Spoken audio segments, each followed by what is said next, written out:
going on? What's going on, everybody? Welcome back to another episode of the ThoseMovieDudes podcast. I'm your host, Jonathan, joined once again by my fellow dudes, Spencer and Nate. Here to talk about some 2023 release movies this week.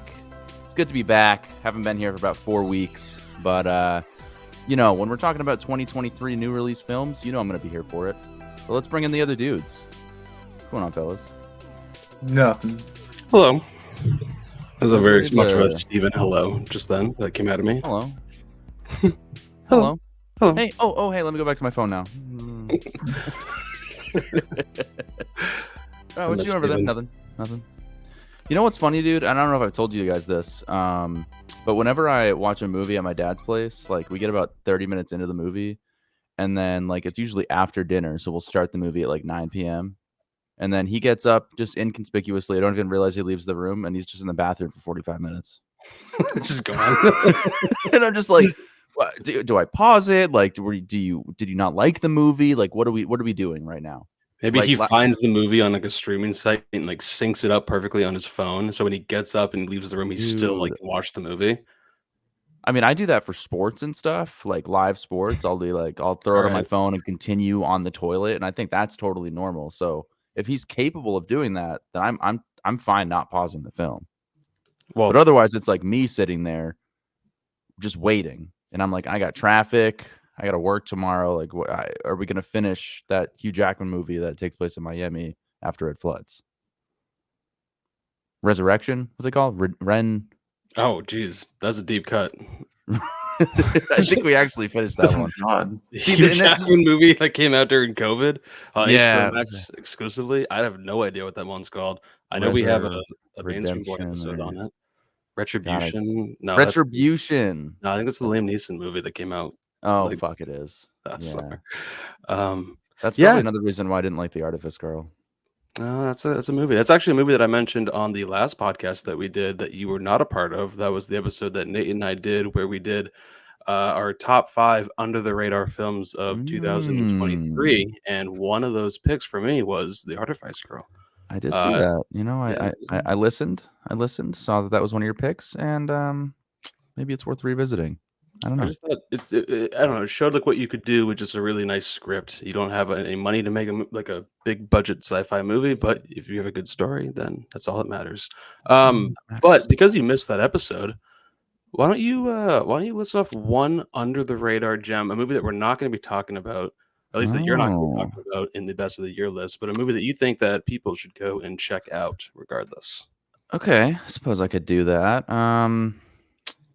Okay, I got one. I don't know if this was mentioned on the show when you guys did it, but I'll just say it anyway. I believe it's a Spanish language film that came out on Netflix called Nowhere. Where this family is trying to like get into the US, and they put him in a storage container. Come to find out, it falls in the ocean and she's trapped in there. Absolutely horrifying concept, but the execution was flawless, and the female protagonist was amazing in the movie. So that would probably be my recommendation if you want a nice, quick thriller. I feel like every year there's a movie like this. Like last year for me, it was Fall. That was another kind of, I don't know, unique take on the one location disaster type of movie. Yeah. I like those. It's always a good watch. Fall gave me legitimate anxiety. Yeah, so did this one. I mean, not the same, but equally terrifying, So Nowhere. Oh yeah, look at you right down there. 4 out of 5. Yeah, I really liked it. Oh, there's my whole review. This was the best survival thriller I have seen in a long time. Wow. Okay. Well, you clearly haven't seen Society of the Snow. I mean, that movie wasn't even out yet at the time, but no, the movie that came out like last week. No, I didn't get a chance to see it. I want to see it. Yeah, Nowhere. Okay, it's on Netflix. So if you have Netflix, you can go check it out. I have not seen this movie, so wow, maybe get up to 181 or wherever. I remember this conversation though when you were telling me about it, and I told you that I feel like I could tell you the entire plot, and you're like, "Go ahead." And I think I did it, but and then you started to anger me, and I'm pretty sure I got off. I got offline at that point. I was like, "Shut up! Why do you have to know everything about every movie without watching it?" Well, Nowhere. It's on Netflix. Yeah. Under the radar gem. Okay, well, since Check it you missed out. that episode, just wanted to get that out there. Thank you for Okay. including me. I appreciate that. Very cool. All right. Well, I don't think we need to beat around the bush. I say let's just get right into it. Let's just get into our honorable mentions, the 2 movies that we still want to shout out that just missed our top 10. So essentially what we're going to do here, we're going to do the best movies of 2023. We're going to do 2 honorable mentions each. We're going to do 10 through 6, like just all at once, and then we'll individually do 5 through 1. So that's how this best of the year podcast is going to go down. So let's start with Nate. Let's go with one of your honorable mentions. One of my honorable mentions. So I'm going to go with, for an honorable mention, I will go with Are You There, God? It's me. Are you there? I don't know. It's just a very delightful, just coming of age movie that is just a nice. You just see this girl growing up and great parents. Rachel McAdams and Benny Safdie are fantastic. And just a really nice story. Kathy Bates thrown in there too for some comic relief. Just warm We must increase our bust. We must increase. Yeah. Great movie, Nate. Great movie. I think Also this will honorable not be the mention. last time we talk about it. Oh, okay. Then I Yeah. guess I won't say Wow. anything other than if you're on YouTube, I have my screen letterbox account pulled up. I have watched this twice. So yeah. Goddamn right. All right. So Are You There, God? It's Me, Margaret. That's a nice little pick there. Do we want to do individual honorable mentions or just do you want to do your other one right now? I can do my other one if you want. So we're doing 2 honorable mentions. Is that what we're doing? 2 honorable mentions. Okay, honorable mentions. So John, why don't you do your honorable mention? Okay. Let's see. Just missed the top 10. Just missed the top 10. You're like 11 and 12 on your Yeah, list. okay. 11 and 12. All right. Honorable mention number 1 is going to be a movie that came out of nowhere, and it actually has the word movie in the name. I think a guy we can all relate to in I Like Movies. Yeah? Did you guys both see this? I know Spencer did. I don't know if Nate got around to it. I think Nate would love it, but it's a movie that you can only access with a VPN and connect to Canada. So that's the only way you can watch it because it premiered at TIFF, and I don't think it has like an official US release. So it's not even technically a 2023 movie, like it because it didn't get a theatrical release or anything. It premiered at TIFF or Sundance in last year, and then it went to TIFF. So I mean, it's in festivals, and it technically doesn't have a US release. So I'd count it though. We both seen it. It's about a really awkward 17-year-old cinephile that just works at a movie store, and he likes movies more than anybody else in there, including like the management, every single person, to a point where it makes everyone uncomfortable. So I feel like we can all relate to that in some sense. But yeah, it's just a really enjoyable little film, I think. So if you ever get a chance to check it out, I highly recommend it. Yeah, he's kind of insufferable as a character. Like he's really kind of unlikable at first because he's just But if you're a cinephile and you like movies, he loves them. Or you gotta check it out. He likes them. It's definitely worth it. It's a nice little coming of age movie. That's number 12 on your list. That's I know. The coming of age is, like I've said many times before, it's always at the top of my list. So, and real quick, I forgot to ask before we started this: how many movies have you seen? Let's start with John. How many movies have you seen? 2023. I'm at 118. 118. What'd you get? 67. Damn. Okay.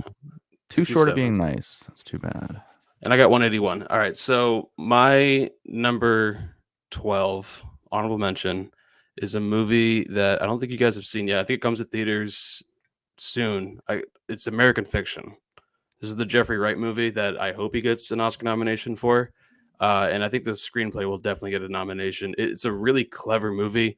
Great performances. It's very funny. Definitely laughed out loud a ton of times throughout this movie. It's definitely worth watching. It's playing in most theaters right now. It's just taking a long time to get to a cinema here in Maine. It might be playing near you, John. But it's definitely worth it. I've looked around and it hasn't played at any of the theaters that I go to typically. I mean, I guess I haven't looked too hard for it, but I really want to see it. Yeah, check your theater showtimes this weekend. That might be.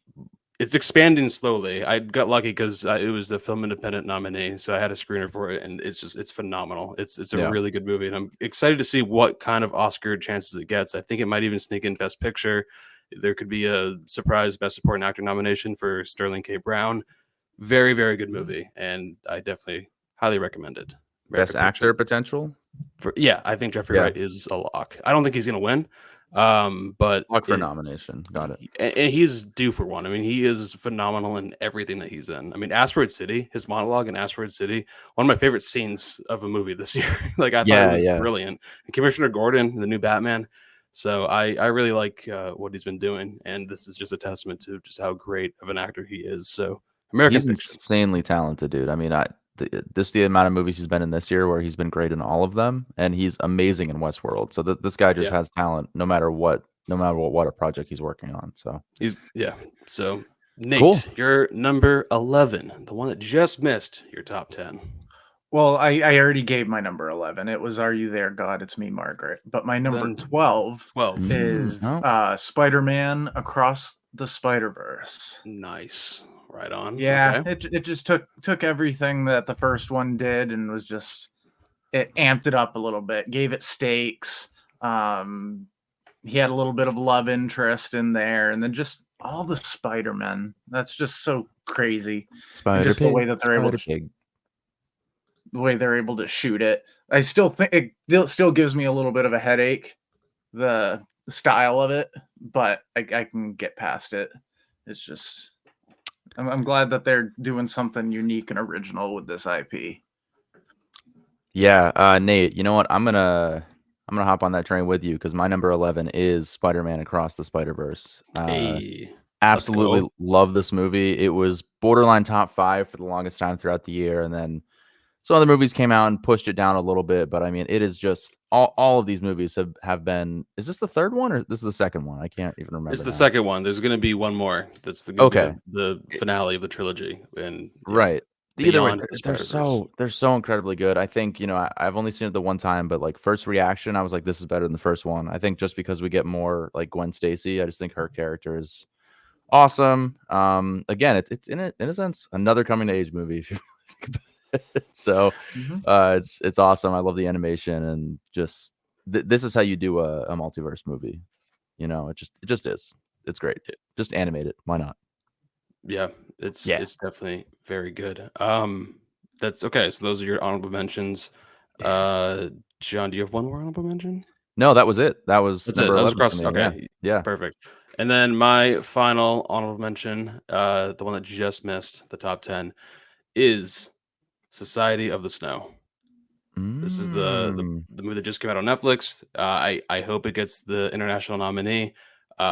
It's, I guess it just hit like the #1 foreign language film on Netflix. It just passed All Quiet on the Western Front for like the most streamed foreign language film for Netflix. Wow. But it's worth it. I mean, Nate, you've seen the movie? Yes. Yep. Okay. It's incredible. It's just like it's a phenomenal movie. It's a survival film. It's very, very intense, but the performances are great.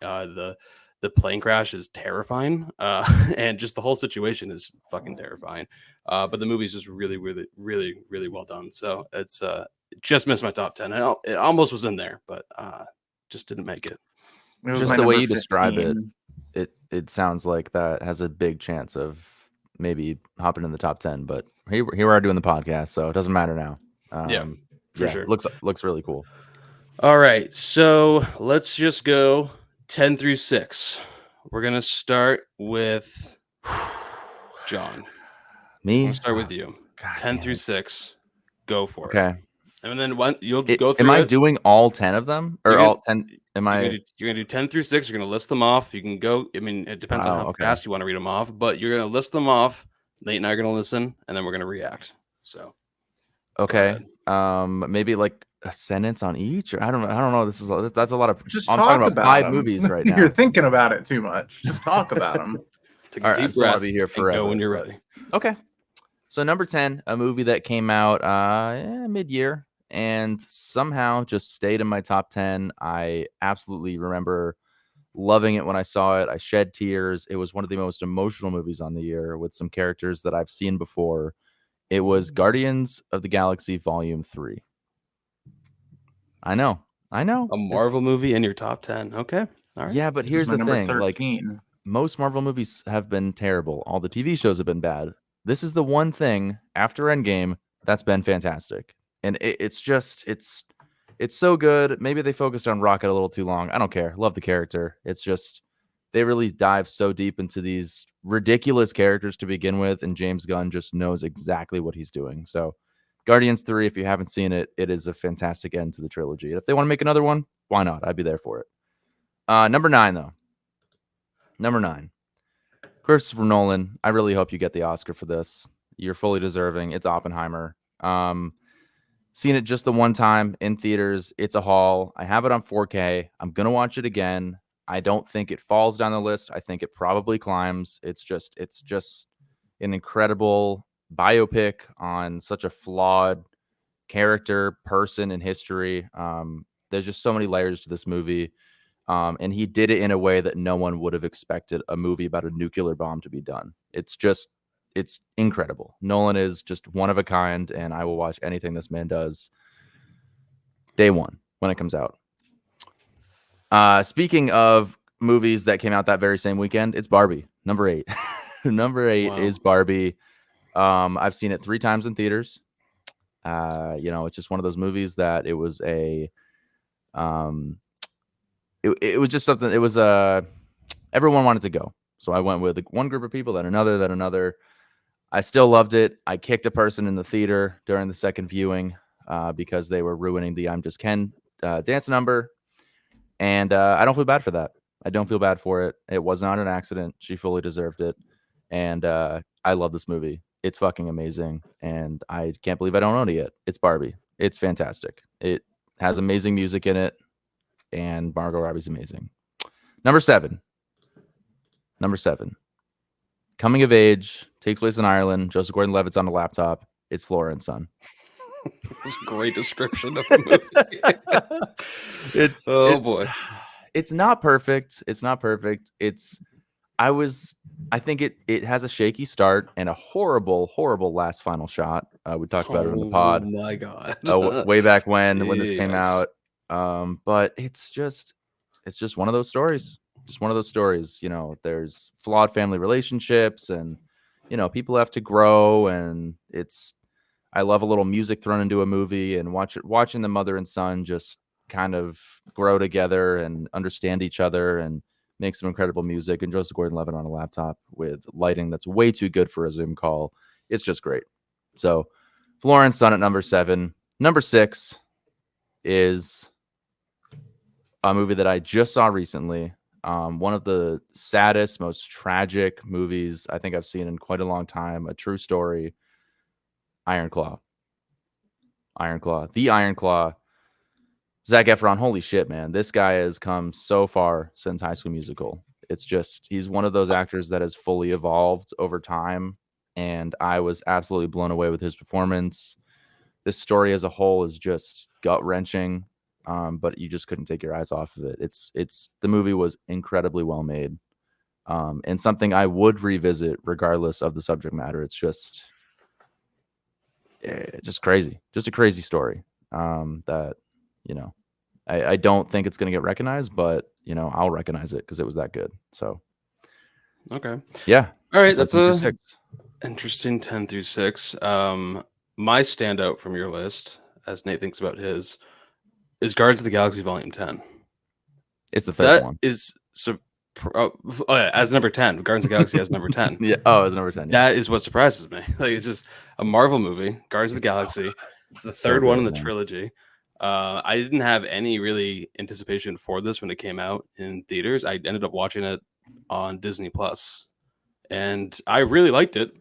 I think I gave it a 4 out of 5. Very solid film. I'm just surprised, given all the other films that you've seen this year, that Guardians of the Galaxy Volume 3 made it into your top 10. I think it really has to do with like the emotional impact, and like we've seen these characters, we've loved these characters in so many movies, and they just stick with you and you care about these guys. So I don't know. It just hit me in a way that a lot of other movies didn't. So that's why it's up there. All right, fair enough. Yeah. For me, there's just like a little bit too much like indulgence in animal torture. Like it got to a point where I was like, really? I More of remember this? you saying that was like your one kind of demerit. It I'm like, just I felt a little guess, yeah. indulgent. Like, okay, like whatever. But With like the ferret or whatever that had like yeah, I don't know. motorized legs or what. I It don't know felt a what's little going on. unnecessary, but you know, Jim's Yeah. gonna send a message, and that's fine. It's totally fine. Yeah. Nate, what's a standout for you on that 10 through 6? It's nothing really. Maybe Iron Claw. I guess it just depends on how much you know about the story. And John, do you enjoy wrestling at all? I appreciate wrestling a lot. It's not that I don't enjoy it. I guess I wouldn't go out and seek watching it, but I think after this movie, I can appreciate how much goes into wrestling. You know, Mhm. it's not just a sport that you show up and act. Like there's so much athleticism that's involved there, um, especially with these characters. So Oh yeah, the yeah, Von Erichs. if you wanted to come down here and go see fucking Monday Night Raw, I would absolutely do that. Like 100%, I would do that. That'd be sick. Go watch Logan. I've never Paul been to a Raw, perform. so I'd be down. Yeah, that'd be freaking awesome. The new face of wrestling, Logan Paul. I hate that. Hate that. Anyways, okay. I guess I'm still hung up on your list a little bit. Oppenheimer at number 9. Mm-hmm. I saw that has gone down a lot, but you know, you got to make room for the female-centric films coming of age Absolutely. stuff. So Yep. There's sure we'll plenty find of out those up more. there. 5 through 1. All right. So Nate, 10 through 6. Let's go. God, this is. You don't have to go as in depth if you don't want to, as John did. It's like I'm preparing for speech class. Totally up to you. Ooh, okay. Wow. That's a lot. You are on the spot. You want to be more on the spot? Oh, hi. Hi, everybody. No, I won't do that to you.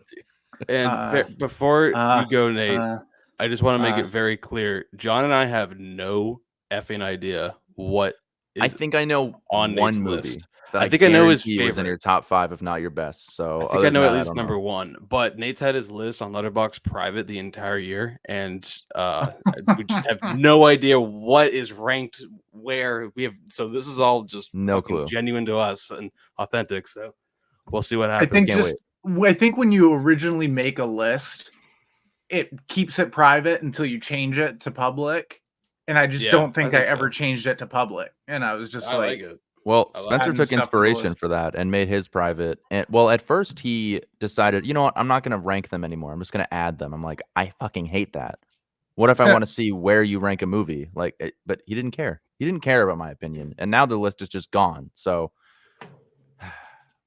it's okay, anyway. John. It'll be back by the posting of this podcast episode, so you can go and everybody can go and check out all of our lists. I mean, I've seen 181 movies, and I'd say I love / really like up to like 51. So that's a lot of movies that you don't like. A lot of movies I really like. So it's a lot of movies you don't like. All right, I digress. Nate, 10 through 6. Go ahead. So my number 10 is a Netflix movie by a director who it's been a while, but had a great actor in the leading role, and it was just quite an enticing movie. It was The Killer. I don't think a movie has made me laugh in one situation like they did at the beginning with his whole he's strict, and then screws everything up. But just Michael Fassbender, I believe him. If he were to go kill people, I would not be surprised because he just blends in as just this blank slate. So it's The Killer for number 10. Number 9 is a movie. I think I randomly found it on Amazon, maybe.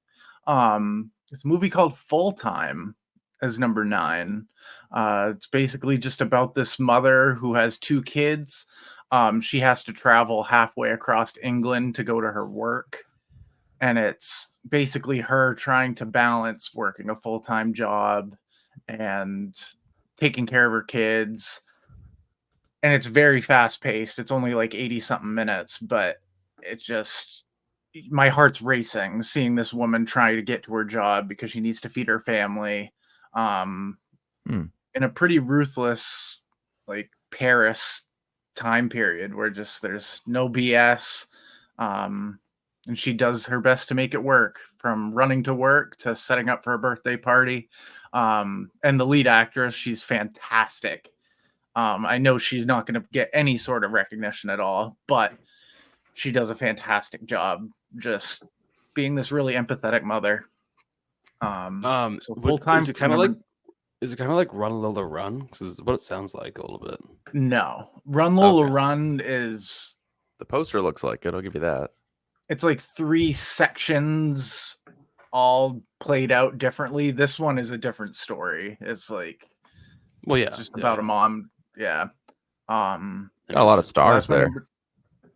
Yeah, it's fantastic. Like, I wasn't expecting it. I don't even think I had to pause or rewind it very much during this with my OCD. But just the actress who plays the mom was just, I was glued to her the whole time, and I felt so much empathy for her. It really made me just want to go give my mom a hug. That's always Yeah. nice. Really nice. It'll make you appreciate what they do for you behind the scenes, even though you don't really notice. So that's number 9. I'm sold now. That's great. Full That's time. amazing. And Mother's it's like Day an hour movie. and a half, so it's a quick one. Nice. The next one is a Korean, I believe it's Korean film, Korean American film, Past Lives. Wow, number 8. Okay. Just it had a gut punch at the end. It hit me almost as hard as the ending of La La Land did, but in a completely different way. It's just the relationship between these two, even though they've been separated for a few years, they look each other up, and you see that spark almost instantly when they see each other. And just seeing how, like, your love from early on in your life can still be there, that fire can still be burning. And it's okay to be friends too. Like, whether you get together, whether you don't, it's good rekindling those relationships, and seeing how they got there and seeing how they're succeeding in life. So it's Pastimes for number 8. Past Lives. Number 7 is probably going to be a surprise, but this was probably one of the most fun experiences I've had in the theater this past year. And I was so surprised because this was the only thing playing that I was interested in. It was Gran Turismo. Nice. I Let's had go. a blast. Let's go. Like, I'm glad that they finally were able to get a video game adaptation and give it heart, make it exhilarating. David Harbour, like, I hated him when the movie first started, and then I loved him by the end of it. He's just plays such a good teacher role, and the main character, just him and his family, Neil Blomkamp, is awesome. Like, he hasn't made a movie since what? Was it Elysium? Oh, Chappie. It was Chappie. That was like his last one. Yeah. But the way that there was some cool scenes of the kids sitting at his setup, and he's playing the game, and then they build like a virtual car around him, so it's almost like he's in the race. And just the cinematography and the action-packed races that they partake in, it was just a lot of fun. Probably my biggest surprise of the year. I was looking at my list, and like, it was gonna be one of my underrated ones or under the radar picks, but then I went, no, I like that movie too much. I want to talk about it at the end of the year. So I put it at number 6 or number 7. Sorry. Definitely the biggest surprise for me too. Yeah, it's fun. It's just a whole lot of fun. I threw my hands in the air multiple times just watching everything happen. So yeah, Gran Turismo number 7, and to round off for number 6, Spencer might enjoy this a little bit. It is The Warm Hug, known as The Holdovers. Oh, is my number 6. Awesome. Yeah, it's Love just to hear it. Like everyone else has been saying, I could have watched this if this was a 4-hour movie. It is just seeing these people interact with each other, and you kind of see them bicker until the truth finally comes out, and then you start to see those relationships build.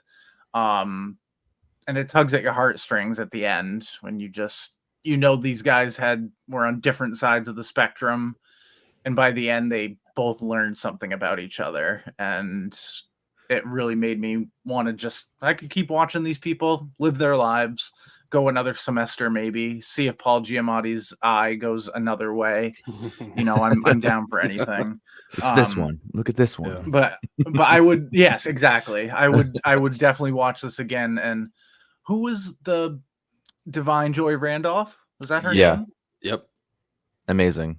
Unbelievable. She's gonna win the Almost Oscar. made me cry. She got the I was Globe. just like, holy crap. Put money down. She's gonna win Best Supporting Actor or Actress. And deserving, because she just was so empathetic and she just blended in perfectly. She was everyone's rock until she needed them to be her rock. And they're all just friends. And so I figured I'd put it at number 6. Love it. All right. Amazing, unique characters in that movie. Just, great movie. The biggest standout for me on your list is the one that I didn't think would be as high as it was, Gran Turismo, as number 7. When I first watched it, like, I had no expectations for it. I let it go into theaters, and I was like, I even thought, like, should I go see it? Even if it was like $4 Ticket Tuesday, I'm like, should I go see it? I'm like, nah, I have no interest in this. I don't care. I really don't care. And then I watched it with Brooke one night, and we just were like so into it. We were having so much fun. Like, we were cheering along with it. Like, it was just a fun adrenaline ride. The story is just like, yeah, whatever. But like, it's still like the fact that it's true and it happened is fascinating. But just like the editing was cool, and yeah, I definitely had a lot of fun with it. And so having that be number 7 for you, that's pretty exciting. And the way that they, like, when the race is going, they throw in like the video game graphics, like, showing who's in first, second, third, fourth, and it allows you to keep track of everything that's going on while telling a narrative story. And so I was just like, this movie really thought outside the box and did a great job with it. Yeah, for sure. Where do I have it here? Sorry, I have it at number 29, but out of 181 movies, that's pretty high up there. So I agree with the vast majority of your picks, Nate. Like, for instance, Past Lives is at 15. I have The Holdovers at 17. I have The Killer at 19. I haven't seen, obviously, that movie the foreign language movie, but it sounds really good. Full-time, yeah. Yeah, that does sound good. Check it out. The biggest difference here is I have Gran Turismo at 98. I think the issue for me, it was fatigue, because it's just, I go to the movies so often. I've been to the theater, I think it was over 60 times this year. And I saw that trailer so many times, and it's going to be the same thing with the movie Argyle. I watched it. I can't stand the actor. I thought that it was so generic and kind of dumb. Like, I couldn't get into it. I couldn't get into it. It did feel fun, but I didn't feel anything in the movie until that guy gets fucking killed. I was like, all right, now I'm in, I guess. But whoa. Other than that, Yeah. I just didn't care for it. I tried. I really did, because you guys liked it.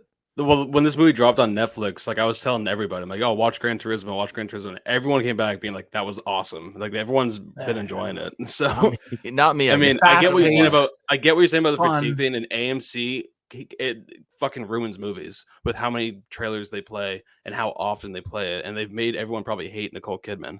I mean, dude, it's a fucking joke. Every time I'm there, people are like, "Oh, here she comes." It's like AMC has to, like, I remember the Nordica days, they played like 2 or 3 trailers, and that's it.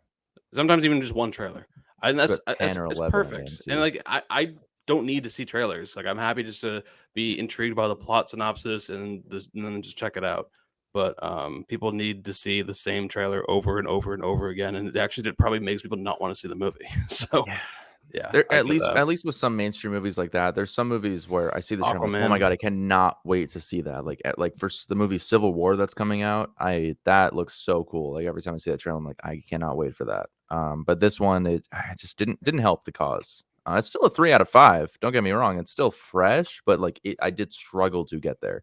But other than that, Nate, I love your list. Past Lives, that movie hit me. It's like if you revisited a coming to age movie from the past and saw how it turned out. It's that movie. Past Lives was your number 1 for the longest time, John. But I'm looking at your list, and it's in your top 20 but It dropped yeah. down a little bit. I really loved it. But yeah, it just didn't hit me as well as the other movies up there. So still really fantastic though. Yeah. Yeah. Okay, so my 10 through 6, Let's hear it. probably not going to go as in depth as you guys, but we'll see what happens. My number 10 is a movie that I was really, really looking forward to checking out when it premiered at Sundance and got some good reviews. A24 bought it and released it theatrically in the summer. It's the horror movie Talk to Me, directed by the Rocca brothers. Hell Uh, yeah. I Hell was yeah. so surprised by one. I'm like, okay, they're crazy filmmakers on YouTube, just with all the blood and guts and gore. But like, imagine them making a movie, and let alone a horror movie. I was sold instantly, and I was surprised by kind of how. I mean, it's really disturbing and messed up, but it's actually kind of subtle, and they really took their time with the story and developing the characters. And I really like that it was the Australian actors. It was kind of unknowns, but I was so invested in the story, and it was just terrifying. It was one of my favorite endings too of the year. So I really, really loved Talk to Me. I've been meaning to pick it up on Blu-ray and to rewatch it, but I could probably wait until Too this week over expensive. next year. It is really expensive too. So Talk to Me. I've been recommending it a lot. I own it My number. on Blu-ray, so I'm Oh, definitely oh can't yeah, wait to you got check it it out on again. Yeah. Christmas. I got it for Well, Christmas that's thanks to Choki. So thank you, Choki. nice.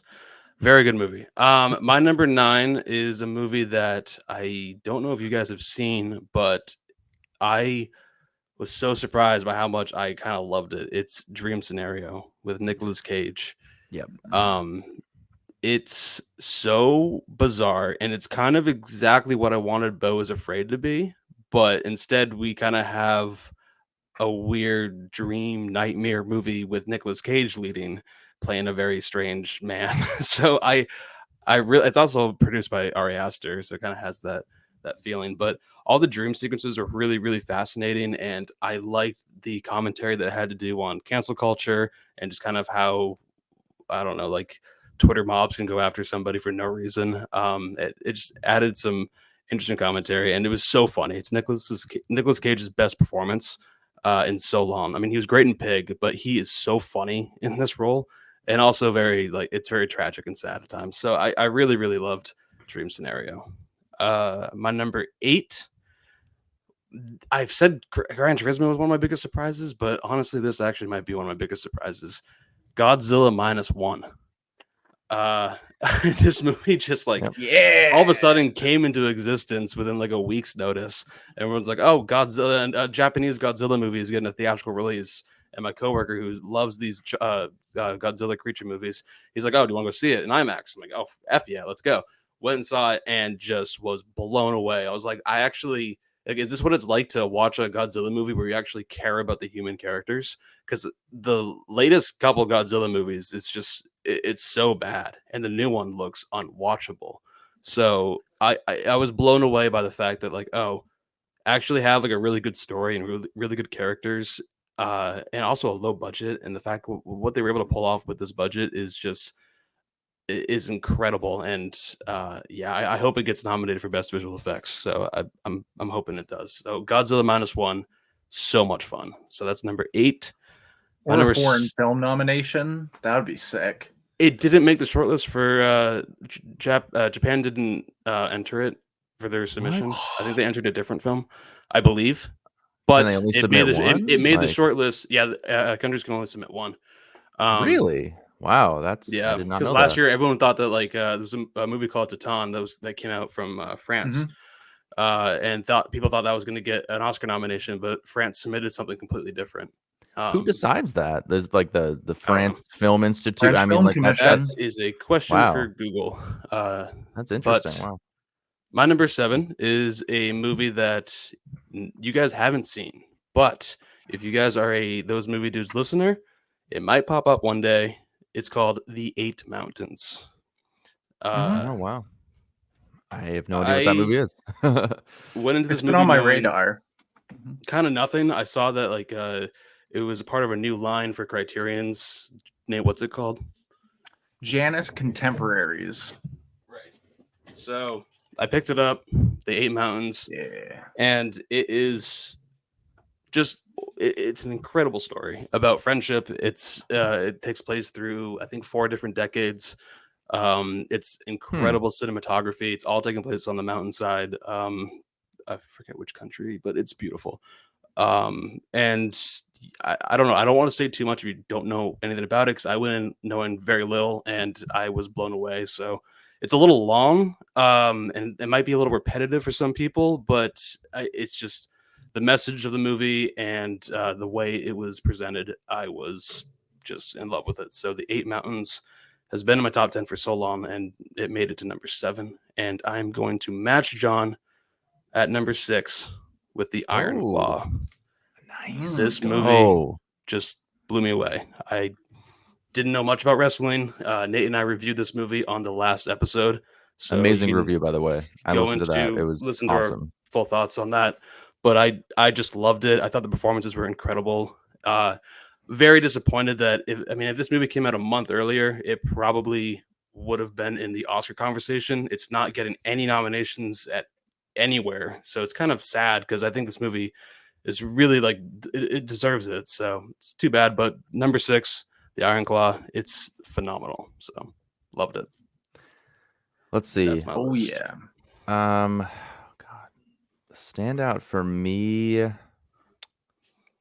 Can you list them off again? What was it? Mine was Talk to Me. Mine was Talk to Me, because I never thought that you would put a horror movie in your top 10. Not saying you have anything against horror movies, but like, I wasn't expecting that. Yeah. Okay. What were they, Spencer? It was Talk to Me, Dream Scenario, Iron Claw. Talk to Me, Dream Scenario, Godzilla -1, The Eight Mountains, and The Iron Claw. Yeah. Yeah. There's a few, like I will say, there's at least one movie in there that we will talk about again tonight. But yeah, all fantastic movies. I haven't seen The Eight Mountains, but that's the second movie you've talked about that takes place in mountains. So I do want to check that out. And they're both foreign films. Interesting. Why are all the foreign movies in mountains? What's up with that? Yeah, I don't know. They just have better mountains than we do. Yeah. It's prettier. There's 8 of them, apparently. 8 whole mountains. Maybe it's just one, but yeah. Well, since it's 2 of them, maybe they each went to 4 mountains, and that makes 8. Maybe they shot them back to back. I don't know. Who knows? Yeah. But the movie's incredible. Great choices, Spencer. Great. John, did you see Dream Scenario, or did you not watch it?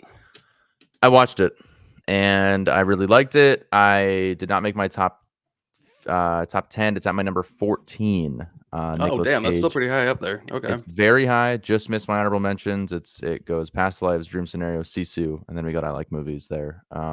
Nicolas Cage is fucking incredible. I pretty much agree with everything you said. I mean, it's just Good. I love everything this man does, and this is no exception. He can do anything. He one really of the hardest can. laughs all year. Oh my god! And honestly, like the hardest I've laughed and the most uncomfortable I have felt for this man, because the world turned on him in a moment. Like it, and the whole scene with him and that girl from Shithouse, yeah, and she's also an Unbreakable Kimmy Schmidt. That I was like, they're really doing this right now, aren't they? They're really doing this. It's insane. Yeah. Yeah, if you haven't seen Dream Scenario, it's an A24 film, and I believe it's now part of this A24 and HBO Max deal. So it should be on Max in the next couple weeks, I think. So if you haven't seen it, just stay tuned for that, because it should be streaming quite soon. You think he has an outside chance at a nom? I mean, he got the Golden Globe nomination, and that's probably all he's going to get. I would have said yes if he got SAG or if he gets a BAFTA nomination, but I don't think that's going to happen. The competition in Best Actor is really tough this year. Yeah. But he was great. So, you know what? That's all that matters. Toni Collette didn't get one for Hereditary either, and she probably deserved to win. So, yeah. And Hereditary is my favorite movie of that year it came out, I think. There you go. So, that's a horror movie. A lot of performances won't get recognized, and that's okay. That's what our podcast is for, right? Yeah, I think so. Anyways, awesome. All right. John, you're number 5. Let's go. My number 5. Wow. Okay. So this is a movie I watched quite some time ago. I believe at the time it was a rental, and now it is available streaming on a particular platform, Hulu. If you'd like to check it out, I rewatched it yesterday because I wanted to prove to Spencer that it did deserve to be there and I discovered things about this movie that I didn't find on my first time. It is Wildflower with Kiernan Shipka. It's got Ray Romano in there, Alexander Daddario's in there, some other actors. What's his name? Charlie Plummer's in there.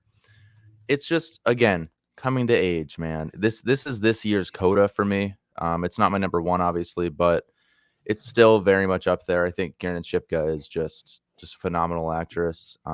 She can be a little bit one note and a little bit snobby with her performances, but it works in the movies that she's done so far. She was in Totally Killer as well this year. It came out.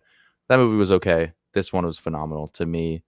I love the relationship with her parents. They both have one of them has Down syndrome. One of them got hit by a truck when he was 12 and never really grew out of that mental age.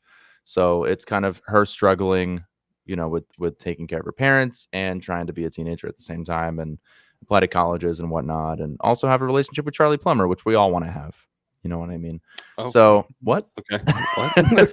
All right. No, there's so many just moments in this movie that just got me. Like it's just, I don't know what it is with this genre, but every year, man, there's always one, and this was that movie. So I loved it. There's just, I have very few negative things to say about it. I doubt many people have seen this, but I just highly recommend it. It's just a good story. It might be a little generic, but at the end of the day, that's what people want when you're mainstream. Is it though? Okay, it's what you want. So That's what I want. All Do you right. want to watch the same thing over and over again? A lot of people do. Mainstream boy. Yeah. Here you go. All right. Love Wildflower. it. Wildflower. Number Yep. 5. Nate, what is your number 5? So my number 5 was a nice little theater experience for me. A little bit of a long one, but it was definitely worth it. Oh. Martin Scorsese knows how to do it, man. Yep, It was sure Killers does. of the Flower Moon as my number 5. Okay. Lily Gladstone, I hope she wins. Like but actually, no, I don't. I take that back. There's another performance that I hope wins. But won't. this one is definitely worth all the recognition she's getting.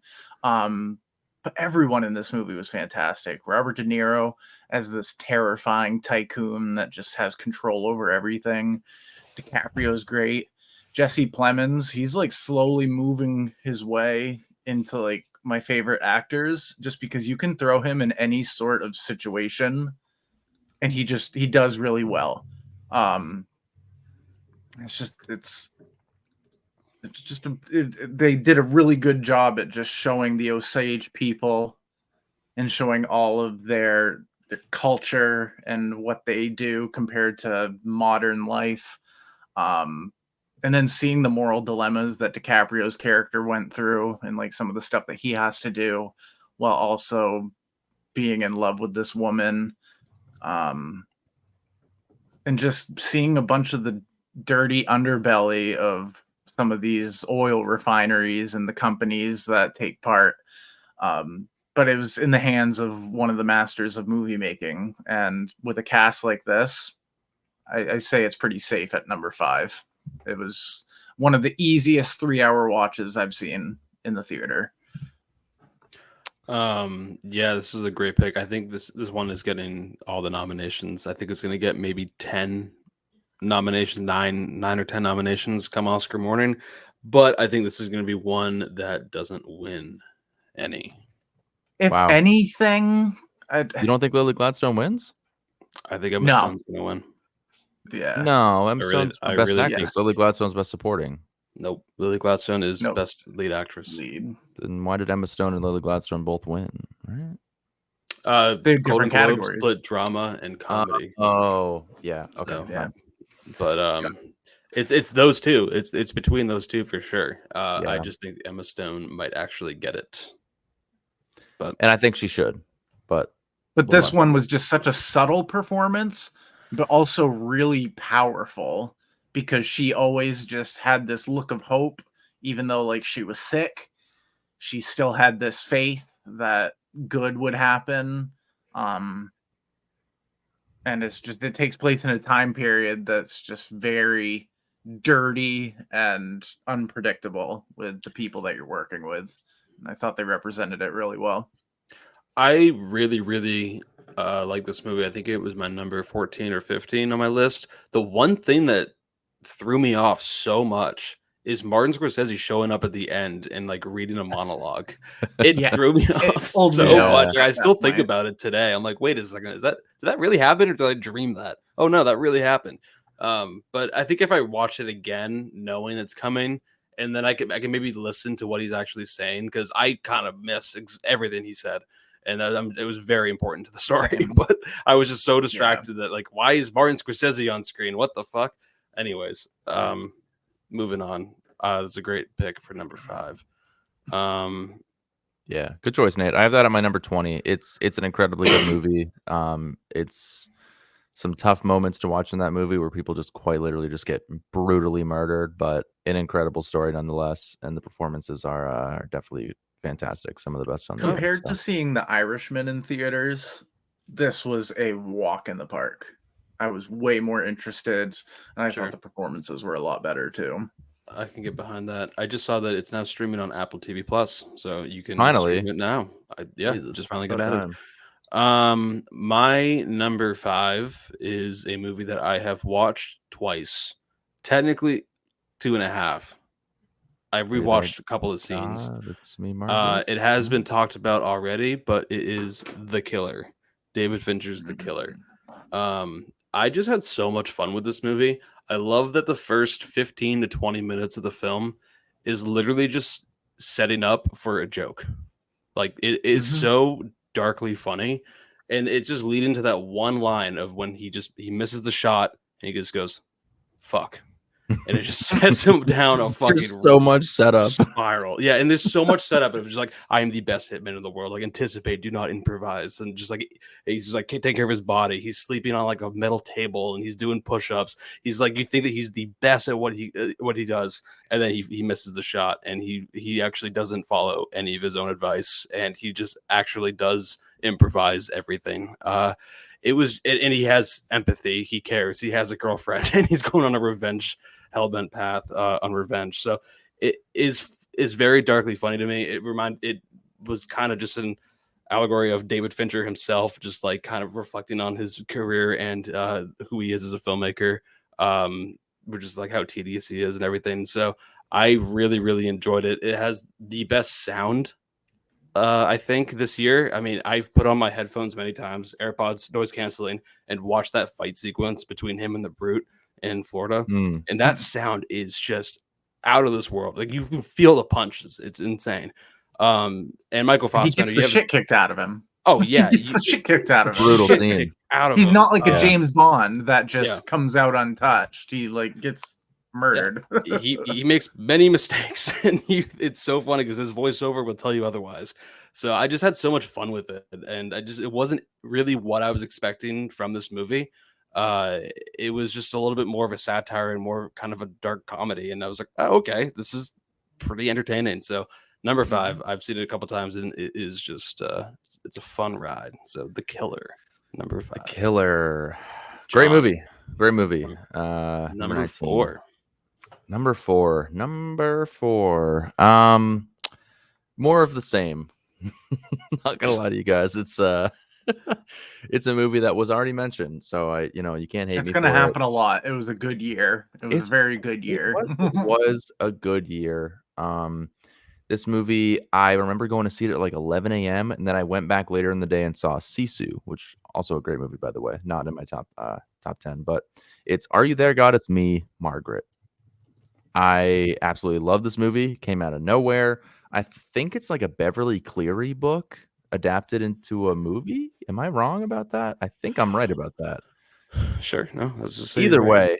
It's just another just coming to age. It brings you back to that time, and sometimes you got to increase your bust.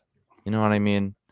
And I just love the relationships in this movie, and being like 11, 12, 13 is such a weird time in your life. Like, you just don't know what you are, or like what you're going to become, or what anything is. So, Judy Blume. That's Judy Blume. Yeah. Judy Blume. Yeah. It's just such a lighthearted movie. I love the grandmother in this movie. Kathy Bates. Kathy Bates. Rachel McAdams is so just lovable as a mom. She's an incredible mother, and She gives just a really going good through speech in that movie. I need to see it again. I know you've seen it twice. I need to see that again. Just the so trials nice. and tribulations of being like a 12-year-old is just, it's tough. And I'm sure it's even tougher as a girl. I would not know, but here I am talking about it as my number 4 favorite movie of the year. So If it I wasn't loved it. $30, like Jesus. $30? It's like the Blu-ray is like 28 Oh, bucks. I'd say it's worth it. I'd say it's worth it. If you like movies like this, such as me, I think it's worth I it. think you can wait until it goes down to like $10, but the movie is really good. It's very, very funny. It's nowhere near as high as on my list as it is for you guys, but I think it's still like my top 30, which is pretty crazy for 181 movies.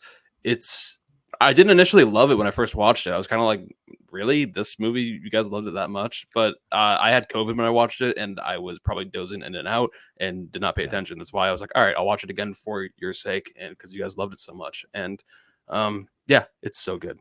It's really, really good. And it's a testament to Kelly Fremon Craig, because she did The Edge of 17, and that movie Oh my God, is of course. Great. That's why I knew I was gonna love it. Age of 17, that was in my top 5 of that year as well. So yeah. Yep. Rachel More of the McAdams same. should be more in a conversation for Best Supporting Actress for this movie. Oh, there's The absolutely second zero time, chance, but yeah. No, well, it happened in one of the awards circuit, but yeah. Oh, not a big I'm one. glad to hear that. That's good. She deserves it. Yeah. She's All right. Right there, God, it's me, Margaret. Nate, you're number 4. So my number 4 is out there. It hasn't been mentioned yet, but I believe both of you have seen it. This one just hit a different nerve for me.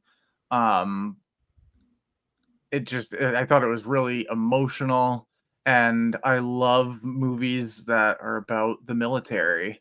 It was The Covenant. Guy Ritchie's The Covenant. Wow. I'm sorry. Yes, Just thank you. Jake Yeah, thank God. I Jake wouldn't have known what movie you're Gyllenhaal. talking about. Jake Gyllenhaal, he's been these roles over a handful of times. He's just believable as a military man.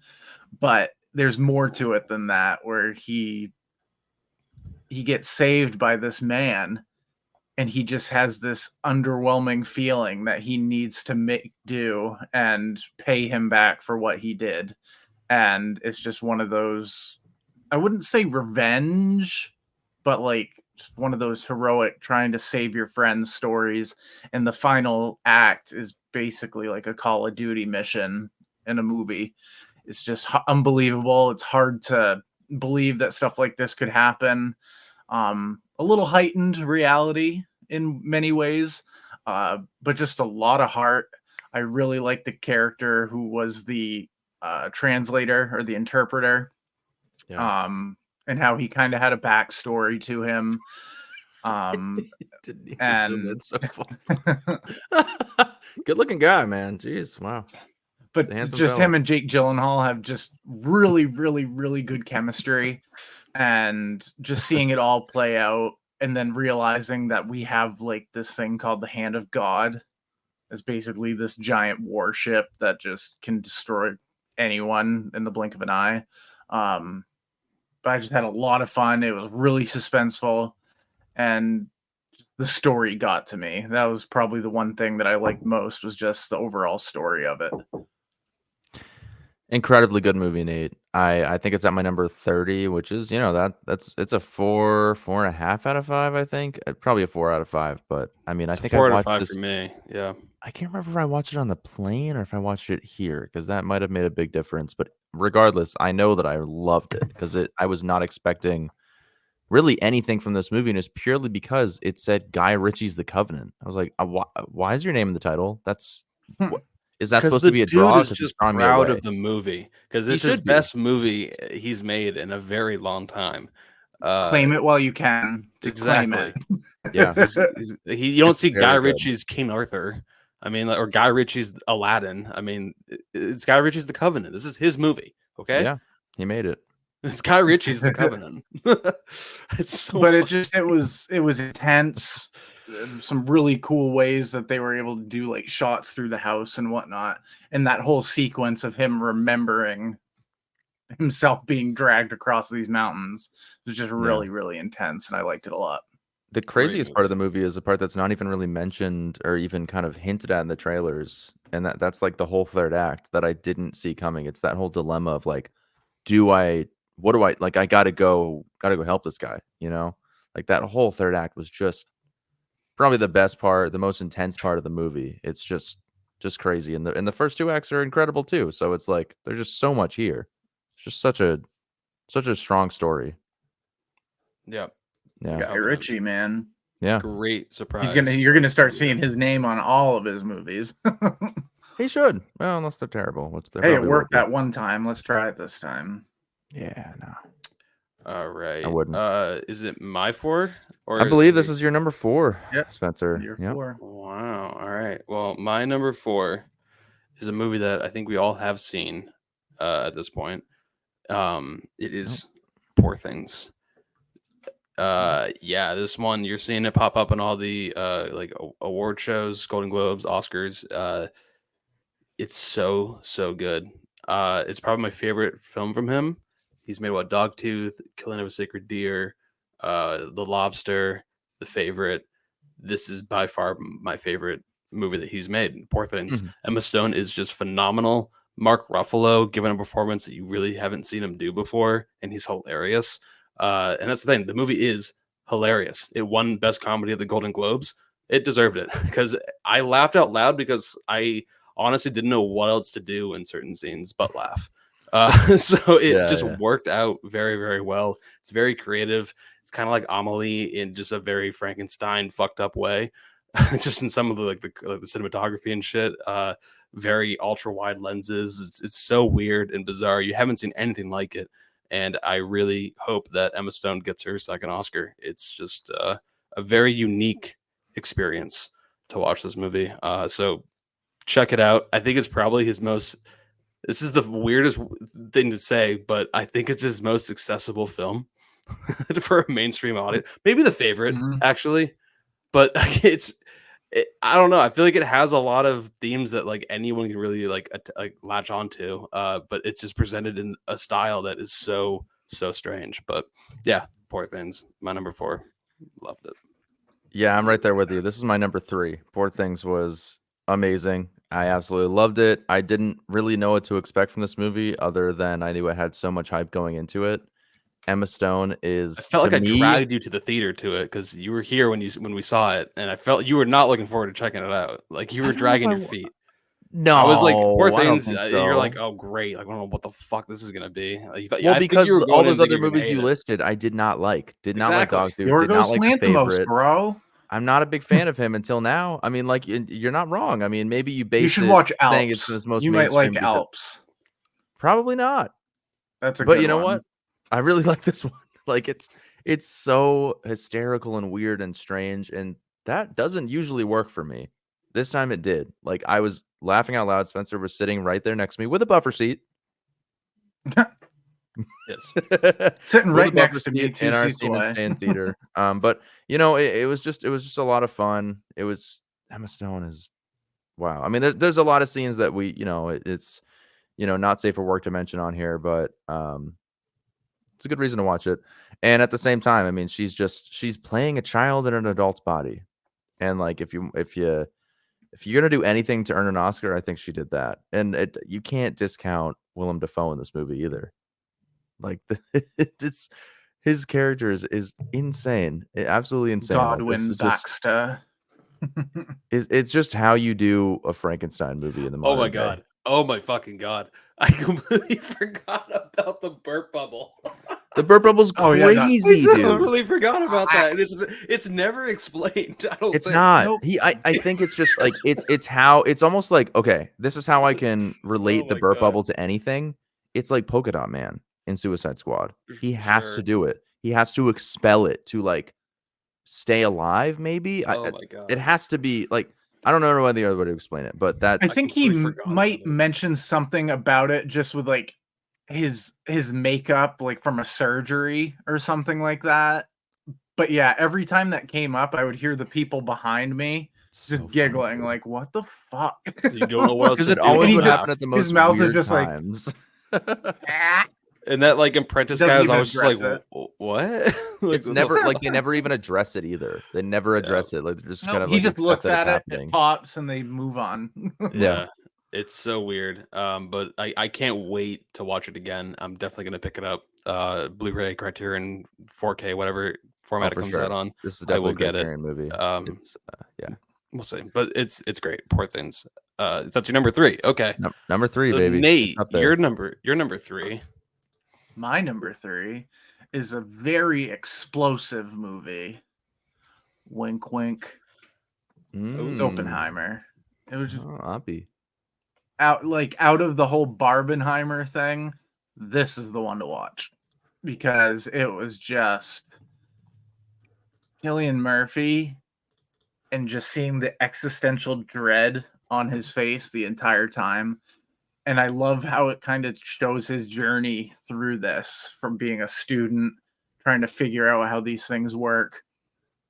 And then once it happens, you start to see the realization of what did I just do? Like, what did I just unleash onto this world? So in a way it was positive, but then they bring up all the negatives, like how do you feel that you did this to these people? He was just doing a job.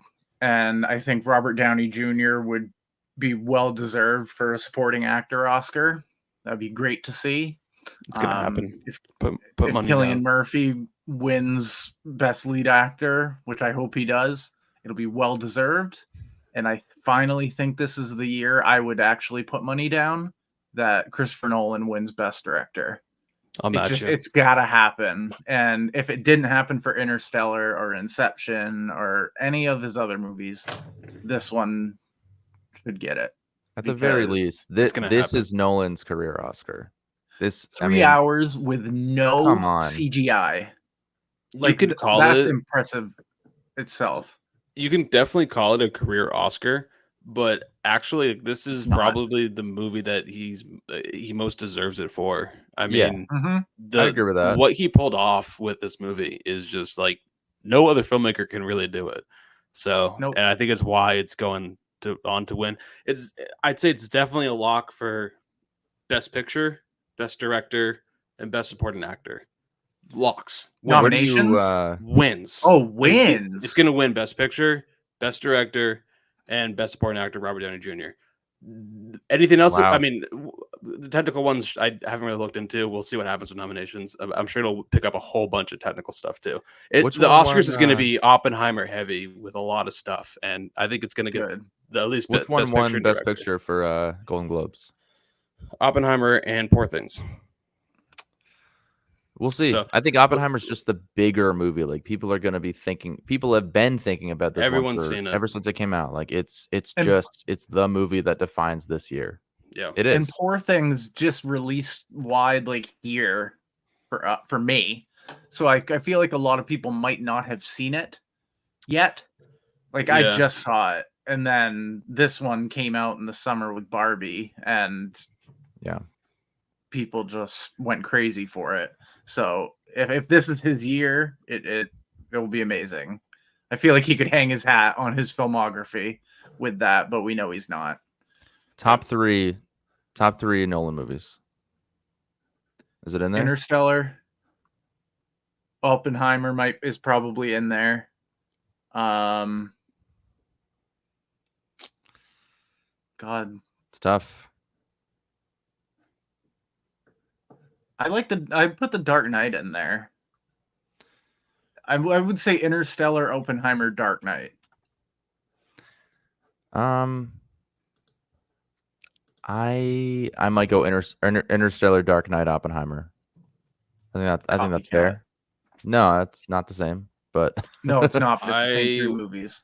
I would go Inception, Interstellar, The Prestige, The Dark Knight, Oppenheimer. I kind of forgot about Inception. That probably would go in my top three. Yeah, It's got a lot of great movies. Prestige is also very he's good. got a Underrated. great batting average. Holy shit! Yeah, he's just Yeah, he's gonna win Best Director. He's like an Denis Oscar, so. Villeneuve. He's not really, Yeah, he doesn't even miss if it's not the best movie of the year, it's still going to be great and talked about. So for sure. Right. And For see, sure. and if Dune Part 2 actually released when it was supposed to in October, I think it would be between Dune and Oppenheimer for a lot of the Oscar nominations, and like kind of like what's going to happen with like technical stuff too. And Dune got pushed, so Oppenheimer gets to actually claim a whole bunch now. That But- means Dune will probably claim it next year. So win-win, I guess, right? And then the race to get Denis Villeneuve an Oscar for Best Director is on. oh yeah. All right, Oppenheimer number 3, fantastic. His number 1 has to be what I think it is. There we go. I just know All what right. it dropped. My number 3 is a movie that has been talked about already. It's a movie that I love very dearly. It is The Holdovers. Ah, 3. understood. I thought that would have been 1. I This did is too. now Sure. so from 3 to 1. This is now where I've hit 5 out of 5s. This movie is a 5 out of 5 for me. I had The Holdovers. Saw it when it came out in theaters in October. I didn't see any trailers. I just knew that it was an Alexander Payne movie. It's kind of like a Christmassy movie. Has a really good performances all around, and it's kind of like a feel good type of movie. And I was like, okay, book tickets. Went and saw it with my girlfriend. We watched it and just laughed. Just loved the movie so much. Just I fell in love with Paul Giamatti's character. Just like how like much of a just kind of an asshole he was, but like his arc throughout the movie is just so great. And Dominic Sessa just given one of the best debut performances I've seen in a very long time. The fact that he beat out 800 other actors and he was just a student at the university they were filming at, and he just showed up for auditions and they're like, yeah, let's have him do it, and he crushes Wow. it.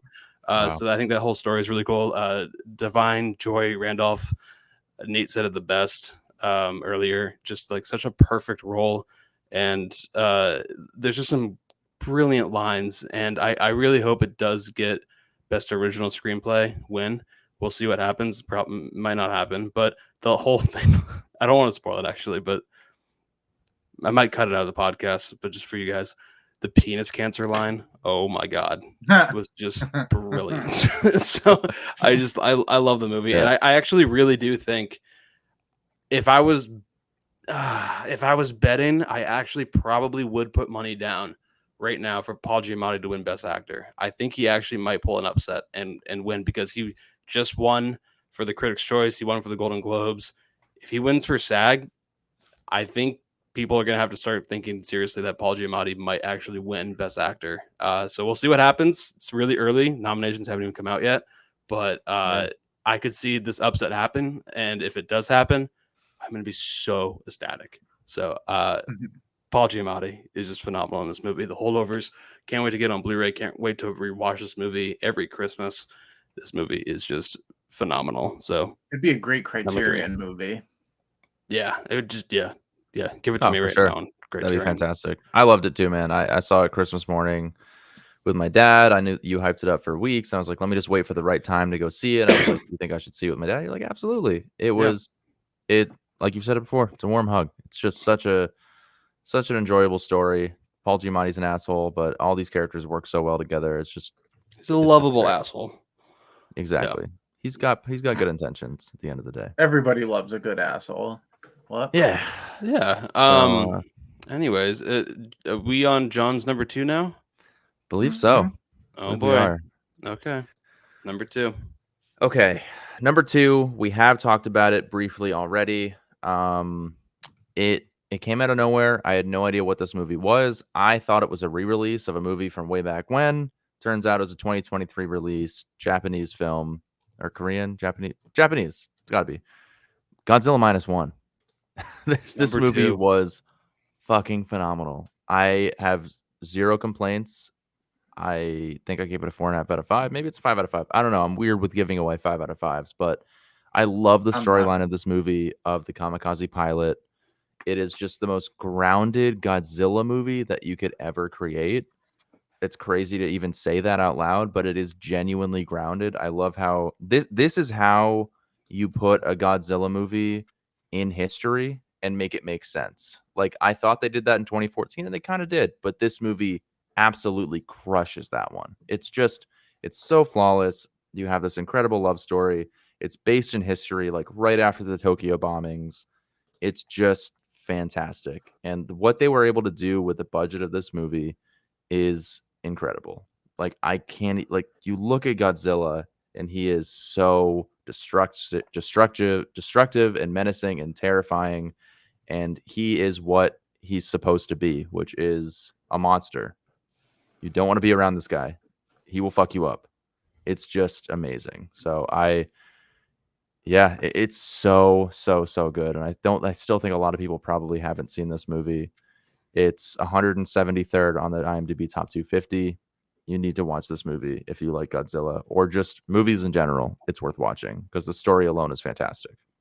So this and the girl who's the daughter was adorable. Like every time she was on there, I was just like, oh, someone just needs to give her a hug because she doesn't understand what's going on. Yeah. And at the end of the movie, I had my arms thrown in the air because I was so pumped with everything that's revealed and stuff. It was one of my favorite musical drops of any movie this year. Godzilla's score in this Godzilla movie. theme. Yeah. Oh my god. Haunting. It was just incredible. It was so great. And this director, he is gonna have quite the career now. Given the success of Godzilla -1, how much audiences and critics loved it.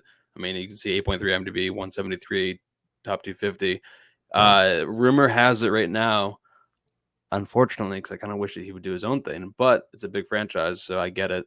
Rumor has it that he might be doing a Star Wars project. People are clamoring for him to come work with them because, I mean, he pulled this movie off for under $15 million for a budget. I don't know how that's possible, but he don't did know it. how it's possible. Yeah, that doesn't seem how he possible. did that. Like the scene where he does his atomic breath and he destroys every. Yeah. And that's the only thing I don't love about Godzilla is when they do the atomic breath, but I guess that's part of the lore because it seems when he does the overpowered. atomic breath in this movie, oh my god. Yeah. It was the sound design for me. Yeah. Because it just goes quiet and then you just feel like almost like a subwoofer going off. And it's like Oppenheimer. Everything's quiet and then it's not. And once again, your favorite characters are, at risk of dying. So it's like, goddamn. Yeah, great movie. I can't wait to watch it again. Deeply for these people. That plane sequence where he's luring him out into the water. It had Dark Knight Rises elements at the very end there. It sure did. Yeah. Godzilla -1, just phenomenal. It's so fucking good, man. So that's an instant buy on 4K for me. Yep. All right. Nate, you're number two? Three? Two. Number two. Number two. All right. Counting's hard for us. It really is. Especially when I have to count down from 5. Right. Counting backwards here. Tough. Yeah. So my number 2, it's probably going to be no surprise, so I'm just going to give it away by doing this.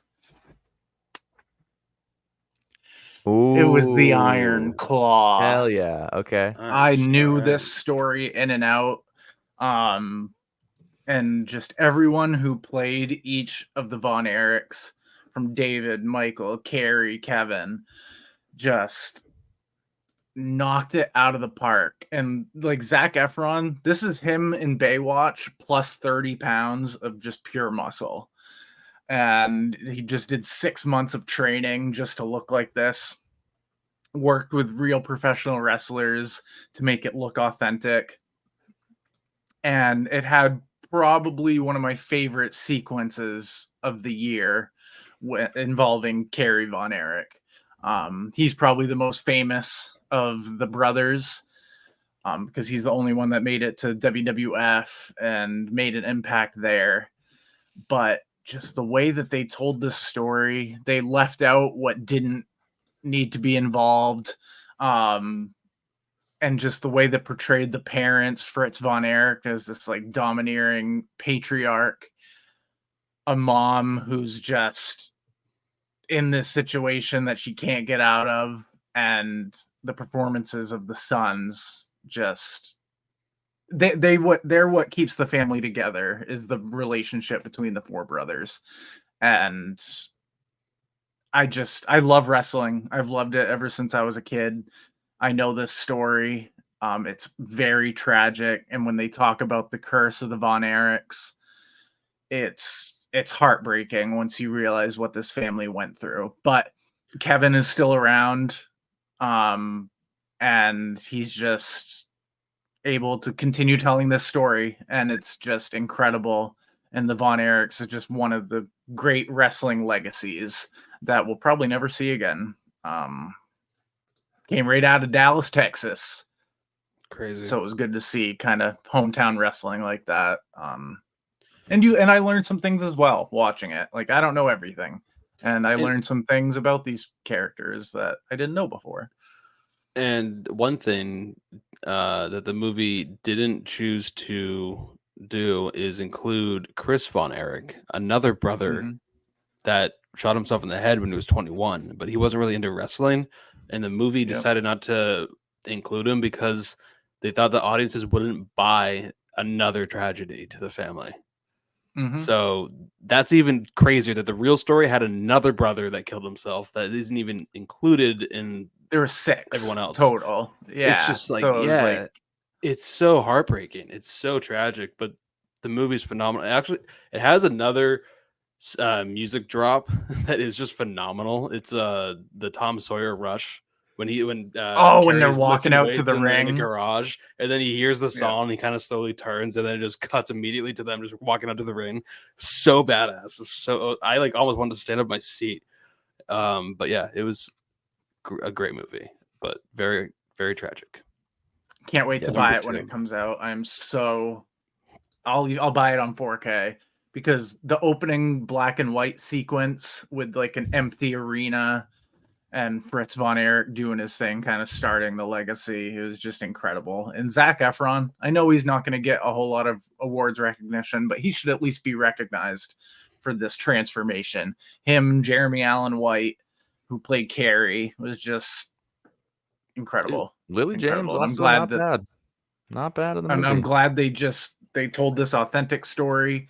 And they left some things out, like you said, with the brothers, but there was a sequence on a boat, I'll say, that tugged at my heartstrings watching this movie. It was the meaning behind it and everything. It was just incredible.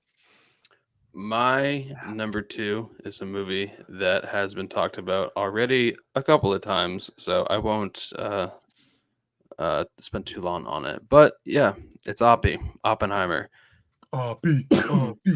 Just an incredible cinematic achievement. Nate, you said that you saw Killers of the Flower Moon. It was like the fastest 3 hours of your life. Oppenheimer, to me, I couldn't believe this was 3 hours when it was over. The whole movie played out like a montage, and they used scenes of dialogue, like action scenes. It was kind of insane. I hadn't really seen anything like that before, and just like the music, the editing, the cinematography, the directing, the performances, everything about this movie, it was just phenomenal, just all across the board. And it deserves every single award that it's getting. And Nolan's gonna win. Swear to God, it's gonna happen. So if he doesn't, then that's a fucking travesty. Yeah, exactly. I will be heartbroken. If I were him, I would give up if I didn't win. I'd be like, seriously? Oh no! Like, what else do you want me to do?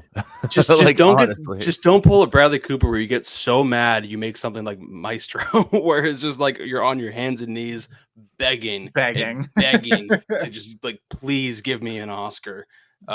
Despite that, I still liked Maestro quite a bit. But yeah, Maestro was really good. Maestro was good. Yeah, but it was just a lot of just Bradley Cooper on his hands and knees begging. But anyways. Quite literally. Oppenheimer, phenomenal. Both great choices, you guys, for your number 2s. I love both those movies dearly. But this does bring us to my number 1 film of 2023. A great year for movies, 118 in the books for me.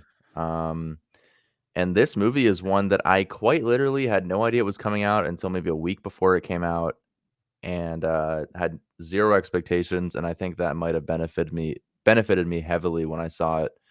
My number 1 movie of the year is Priscilla. And it blows my mind. Because to me, this feels like a movie that Nate would have as his number 1. Not me, not John. Oh God.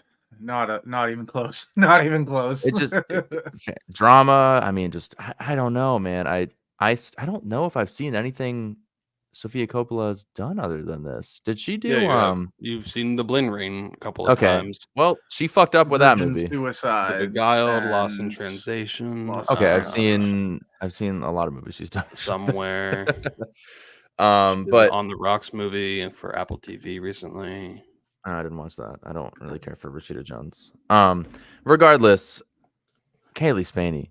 I mean, Jesus Christ, she gives a phenomenal performance, and Jacob Elordi has just knocks it out of the park with the last 3 things I've seen him do. He's amazing in Euphoria. He's amazing in Saltburn, which you did not mention at all tonight, but that's also a fantastic movie from 2023. Loved it. He gives his very own take on Elvis, and I think it's fantastic. I did not see Austin Butler's performance, and I don't care to, because I think that Jacob Elordi was Elvis for me, at least in this film. He was exactly what he needed to be. The conflicted relationship between these two, it's like it's hard to watch at first because she's like 14 years old, but at the end of the day, you know, I just love the trials and tribulations that this movie goes through. I love the conflicts that Kaylee Spaney's character has to deal with of Priscilla. It's such an interesting perspective to kind of just follow along with her throughout these years of her life and just experience them with her. It's really phenomenal to me. And I was just blown away with this movie. Absolutely fucking loved it. So it's my 5 out of 5 for the year. I think it might be the only movie I gave a 5 out of 5. Wow. I didn't know you So even gave it a 5 out of 5. I have seen it. I really, really liked it. I thought the performances were phenomenal. I really liked the focus of Priscilla, like just it's her story. And I thought she was a total badass for what she ended up doing at the end of the movie. That was a great kind of little cap to. yeah, It's tragic too. I mean, Elvis is not really. I don't know not the real greatest guy in the Elvis. world. Not the greatest guy. Yeah. Nope. But I He's thought the definitely music not was perfect. really good. The way they told the story was good. The performances were good. It didn't. It just I guess for me, it didn't really have anything that's like it like blew me away or like exceptional. Like I gotta watch that again. But I still was like very impressed with it and definitely really enjoyed it. I think it's in my top 30, 35. It's a 4 out of 5 for me. I really liked it. I'll take it. Yeah, it's a great movie. I'll take it. Jacob already has come a long way from the Kissing Booth franchise, as we can see right now if you're watching on YouTube. He is, and so many big directors want to work with him. He just got cast in Guillermo del Toro's new movie. He's going to be in Paul Schrader's next movie. Like he's blowing up. So he's so incredibly good. Nate, did you see this? I did. I had to go out to the lobby and request that they rewind it because it was just black screen with the audio of the movie. And I was like, yeah, no, I ain't letting this slide. Good. That's infuriating. This movie was amazing. And I could see this being a Criterion now. No. Mm-mm. Why? Too mainstream. Mainstream? This is not a mainstream movie in the slightest. It's about Elvis. No, it's about Priscilla. That's the difference. Yeah. It was good. I think I gave it like a 3.5, something like that. Just wasn't my cup of tea. I just didn't like her just sitting around, not really doing a whole lot. And then he would show back up, and it wasn't for me. But I'm glad it was your number one. Yeah, I loved it. I loved it. And we'll definitely be visiting the Virgin Suicides at some point, since that was my first ever Criterion I bought, and I've still yet to take it out of the plastic. So, all right, makes me sick. Yep. Well, Nate, that brings us to your number one, your favorite movie of 2023. What you got? And you want to know what sucks? Is I didn't watch this movie until 2024. Oh, how fucking pissed I was about it. But once I saw it, it blew me away. My number one of the year is Poor Things. Of course. Let's go. Emma Stone, if she needs this second Oscar.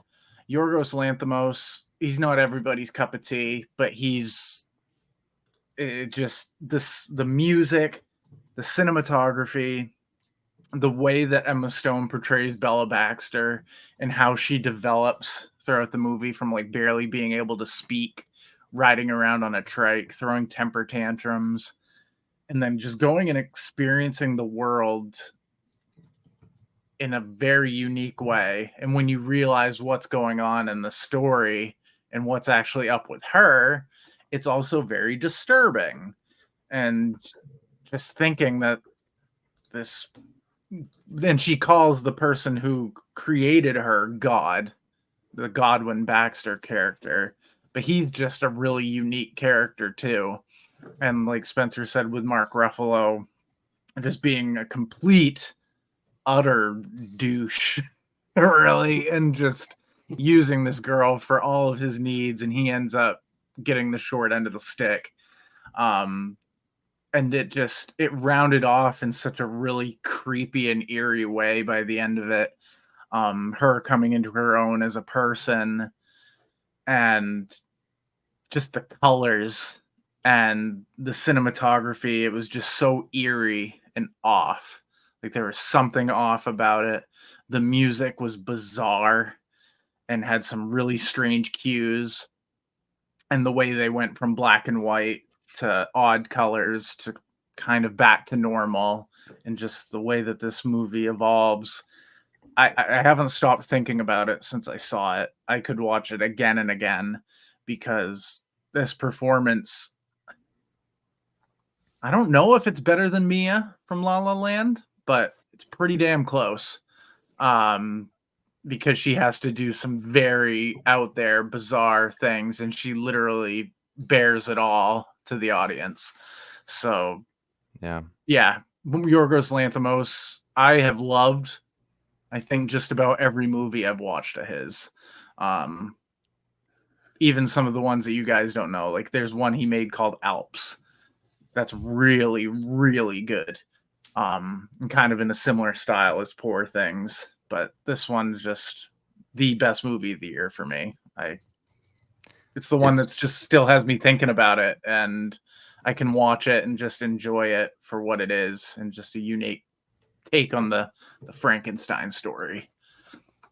Really glad that you finally watched so good, dude. Yeah, it was so good. I knew it was going to rank somewhere in your top 10. I didn't know where it was going to land, but I knew that this was one that you had to see before we did this episode. So glad that you were able to, because I think it came out literally the weekend before. So it was good timing for the rollout for theatrical. And the Burt Bubbles was just great. Bleh. Best part of the movie? Yeah. I don't know. Depends on what you like. But really good part of the movie. All right, Ducky. Let's bring us to Ducky here. My number one. It is Priscilla. Oh, no. What? Oh, it is not Priscilla. I'd log out right now. My number one movie. Okay. I've seen it 3 times all the way through. I love it even more than when I first watched it in theaters. It is Spider-Man Across the Spider-Verse. Oh, wow. Yep.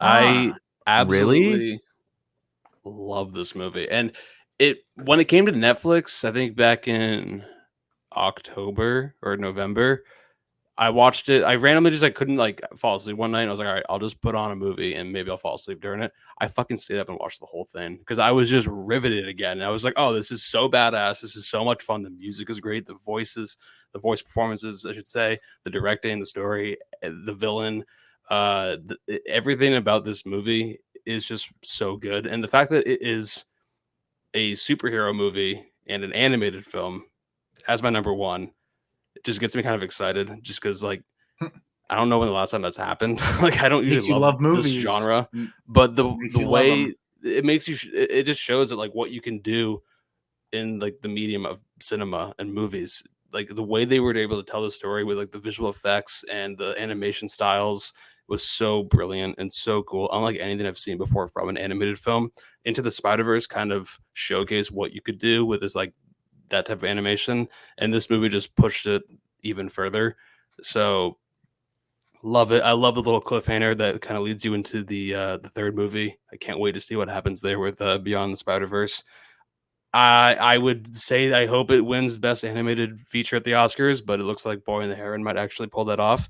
Another great film, so I can't really complain too much. But like this movie, and I've seen it 3 times, and it gets better every single time. It's number 30 in the fucking IMDb. That's insane. Wow, that is so high. 8.6. It's an animated Spider-Man movie. Yeah, That is exactly. crazy. Like when Sony announced that like an animated Spider-Man movie was going to come out with Into the Spider-Verse like back in 2018, I was like, okay, cool, that's whatever. I mean, I feel like a lot of Spider-Man movies are happening, Exactly. and then it's just like, oh wow, these movies are so special and so unlike anything else that have come out before it. And I love how Blows this live movie action out of the opens. water. It really created its does. Yeah. drama almost, or its own genre. I mean, it's very much its own thing, and Right. movies have been trying to replicate it ever since. It's just The Teenage so Mutant Ninja good. Turtles kind of tried to do it, and honestly, it worked. I mean, It like, I was good, really, yeah. really liked that movie. I thought it was a ton of fun, but this movie just does it in a style and in a way that is just so energetic and so much fun to watch. Like every frame of this movie is fascinating. So Yeah. I just respect the fuck out of it, and just the craftsmanship that went into making this movie. Like it's an art piece as an action adventure Spider-Man movie. Like it's crazy. So I just love it. So, and the fact that if I just saw it in theaters once, this movie probably would be like lower on my list, probably in my top 10. But I just kept finding myself going back to it and be like, wow, I'm just so impressed by it. So that's why it's my number 1. Nate, where do you have this one? I had it. It was my number 12. Okay. Oh, that's right, because I have my number 11. So we both have it up there, and I think maybe it would have climbed if we'd seen it. I've only seen it the one time, and it was quite some time ago. So Came out in June, yeah, and even when it came out in June, I remember being like, "Oh yeah, the next Spider-Man animated film's coming out." Like, oh, I'll probably check it out. But I didn't really have that much like anticipation for it, or really, I wasn't like hyped about it. And then I was like, "Oh, let's just go see it," and then just blown away and had so much fun. So it was. I think I just had a bad theater experience because I had a bunch of kids and stuff that were running around, and theater experience this year. I've had some bad luck as well with a lot of movies. Fortunately, it wasn't really any that I loved, like movies that I was excited to see.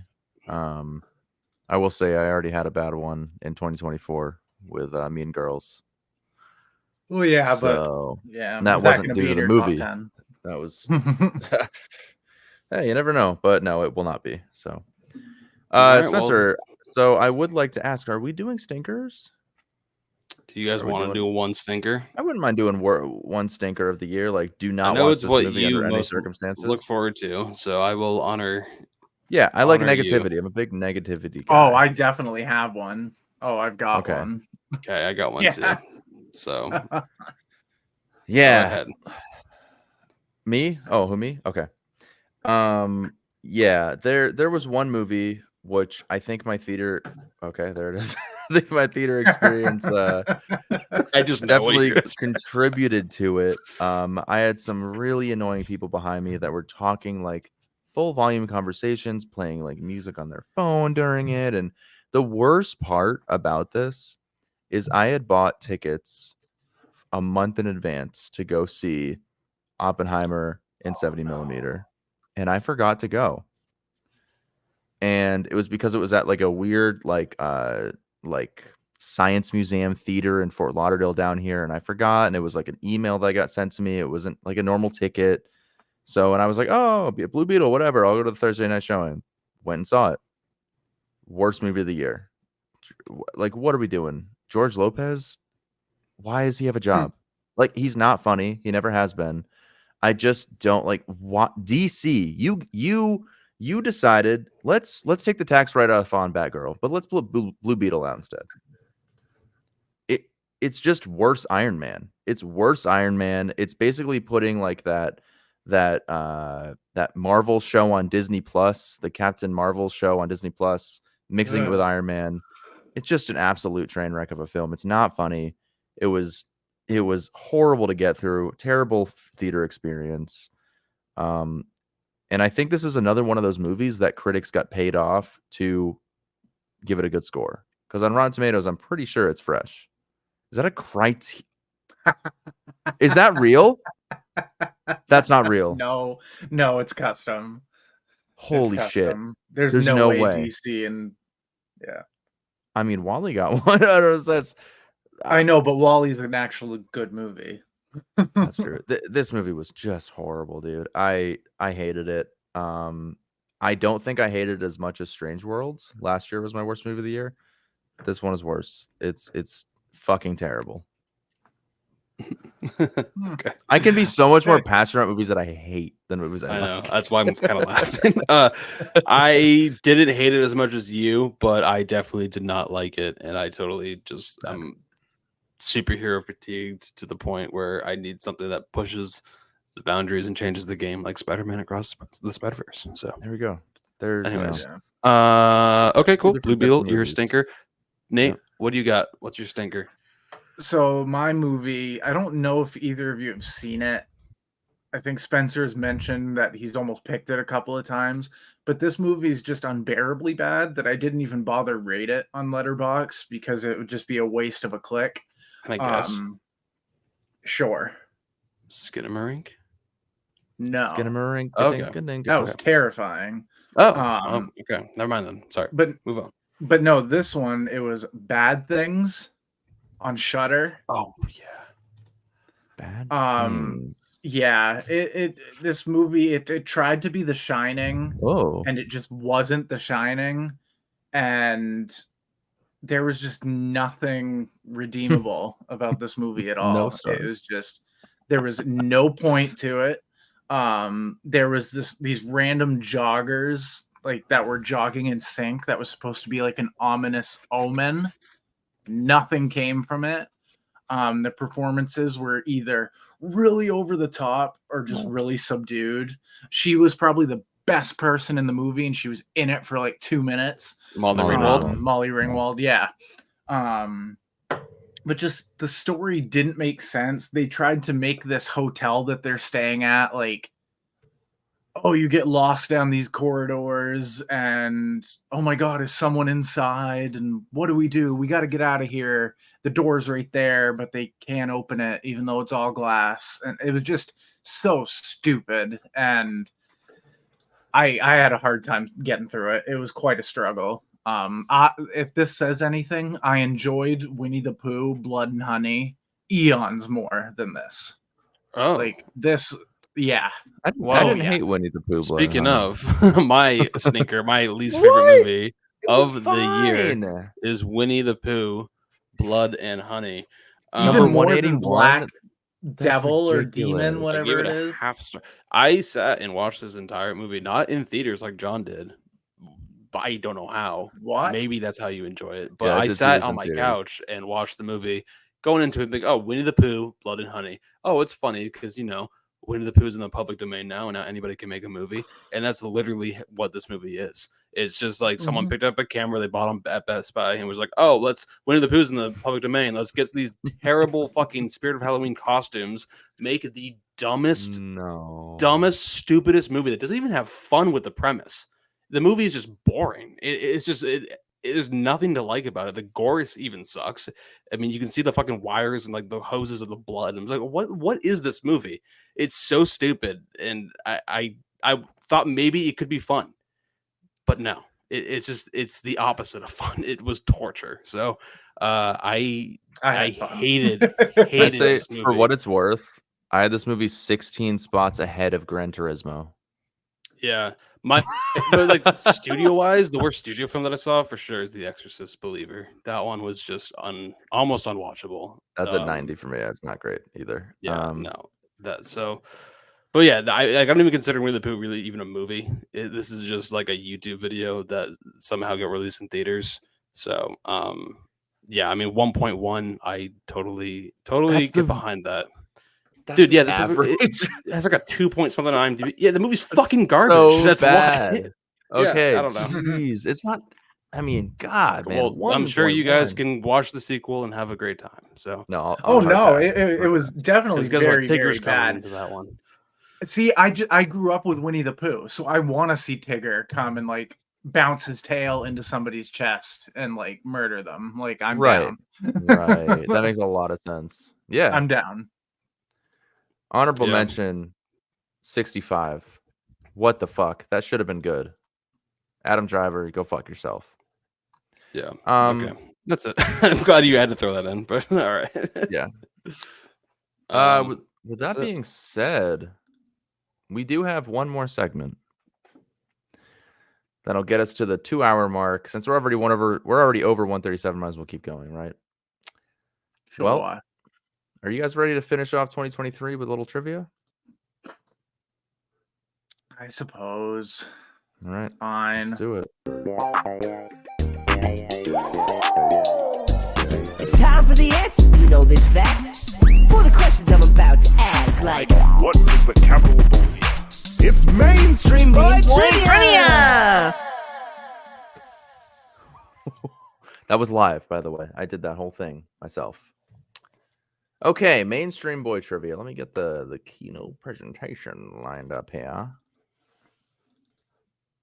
What is the current record? I have no idea. Spencer's winning. Spencer's winning. I think he's up by 2 games, maybe. I think I won the very first one, and that's been it. Okay. No, you won the most recent one. I don't think so. No, I don't.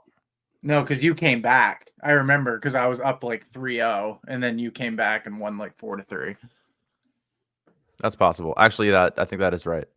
Regardless, this is the 2023, or this is Mainstream Boy Trivia. You know, the show where you guys compete in a trivia segment. Whoever comes out on top is Mainstream Boy of the Week. So obviously that's how you play. But this week's topic is none other than 2023 releases trivia. Each question will be in the spirit of a 2023 release movie. The first to get 4 questions right, 4 out of 7, will be the champion of 2023. No matter what the record is, if you win this game, you are the winner of the year. So you can take that home with you and sleep well tonight. But here you go. Are you guys ready? Yes. Sure. Okay. Question number 1 for Mainstream Boys Trivia. Name the movie from the cast. You know how this works. Name the movie from the cast. I'm going to give you some cast members. You got to name the movie. Here we go. Let me go to the chat real quick. I just want to make sure I have that up. You got what are going to be your buzzwords, just so I know? Deb and Ducky. Okay, perfect. Classic. Here we go. Name the movie from the cast. Hugh Grant, Sophia Lillis, and Justice Smith. Ducky, right away, hot on the buzzer. Dungeons and Dragons: Honor Among Thieves.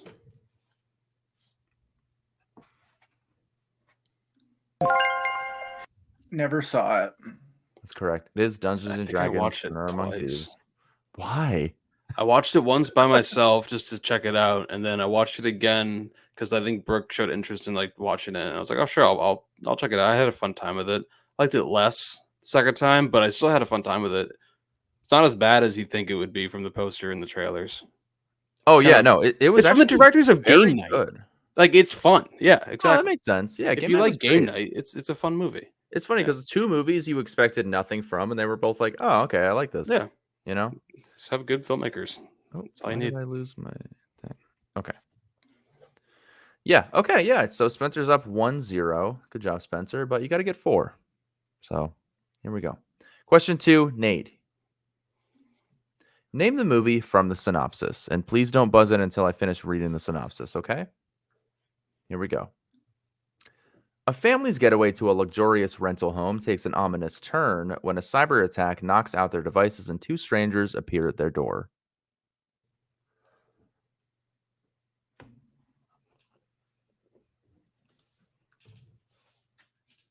Ducky. Leave the World Behind.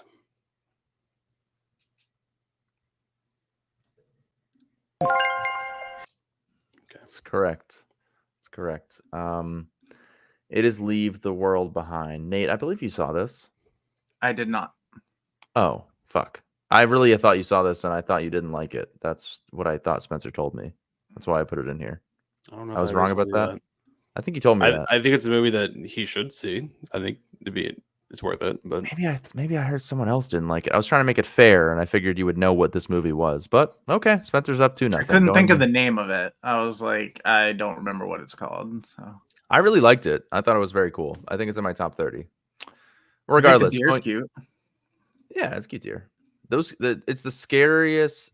It's the most scared I've been of deer in any movie ever. I'll say that. Cool. All right, Stucky's up 2-0. Go easy on Nate. Jesus. What the fuck? Question number 3. What's my audience Rotten Tomatoes score? I want you to give me the Rotten Tomatoes score for this movie, the audience rating, and whoever is the closest without going over will get the point. Okay? Understood? Yep. Okay. The movie is The Last Voyage of the Demeter.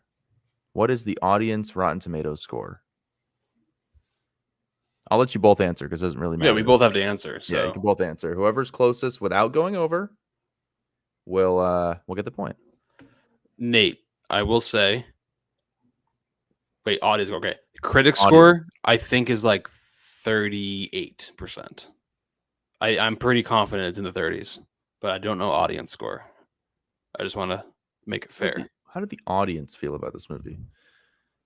I will show a graphic that does have both scores, so we will have an answer to. Okay, maybe I'm gonna go with 58%. Okay. Do I want to price this right? You no. Oh, you're really gonna price this right? No, Don't I do won't. it. I won't. I won't. I will go. I think audiences. If you know probably it, say had it. more I don't want fun. you joking around with it. Just say it. I'm not. if you No, know it. no. I was gonna say just 59 as a joke, but I will go. I think audiences got it to at least a 64. Okay. The actual retail price, the actual Rotten Tomatoes score is 75. Okay. Oh my 75. God. 49%. It went up a lot then. Okay. Good movie. The weekend it liked came it. out, it was like 30 something percent. I was like, okay, I'm not gonna see it. Yeah, no, I was interested right away, and I give it a 4 out of 5. I really liked it. Okay, so Spencer was closer, and that's okay. 64. Yeah. Okay. You said 58, Nate? Yeah. Okay, well, okay, so Spencer's up 3-0. That's okay. First to four. Here we go. Question number 4. Name the movie from the release date. Mr. Movie release dates himself. May 5th, 2023. This film was released alongside a Priyanka Chopra movie called Love Again. This should show you that this movie Spencer. did not have much competition this week for good reason. So what big movie came out May 5th? What big movie came out May 5th?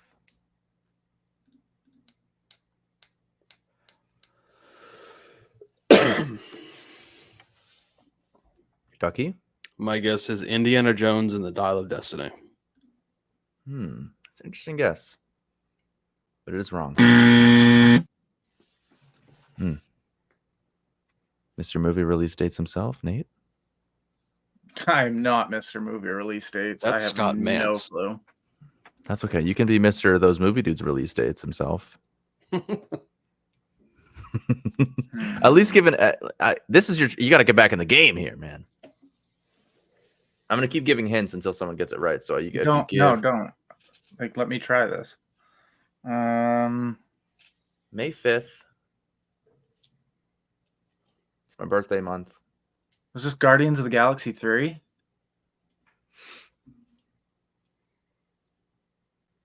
Huh. I don't know why I was thinking that came out in April. Oh yeah, May 5th. It is May 5th. I just Guardians of remember the Galaxy. seeing it in theaters, and I late was like, April. that was around that time. Something like that. Awesome, Nate. All right, keeping it interesting. Here we go. take it. Moving on to question take it. number 5. Question number 5. Alternate title. Name the movie from the alternate title. I'm ripping this right off of the Seen It game. So I made up a title that's basically synonyms of the real title. And your job is to buzz in and guess the correct movie, okay? Sure. Okay, here we go. Mean corpses levitate.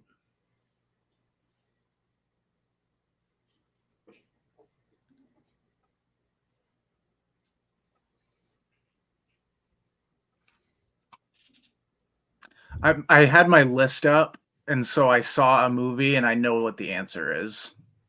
You should buzz in then. Okay. You should buzz in. Okay, Nate. The Evil Dead Rises.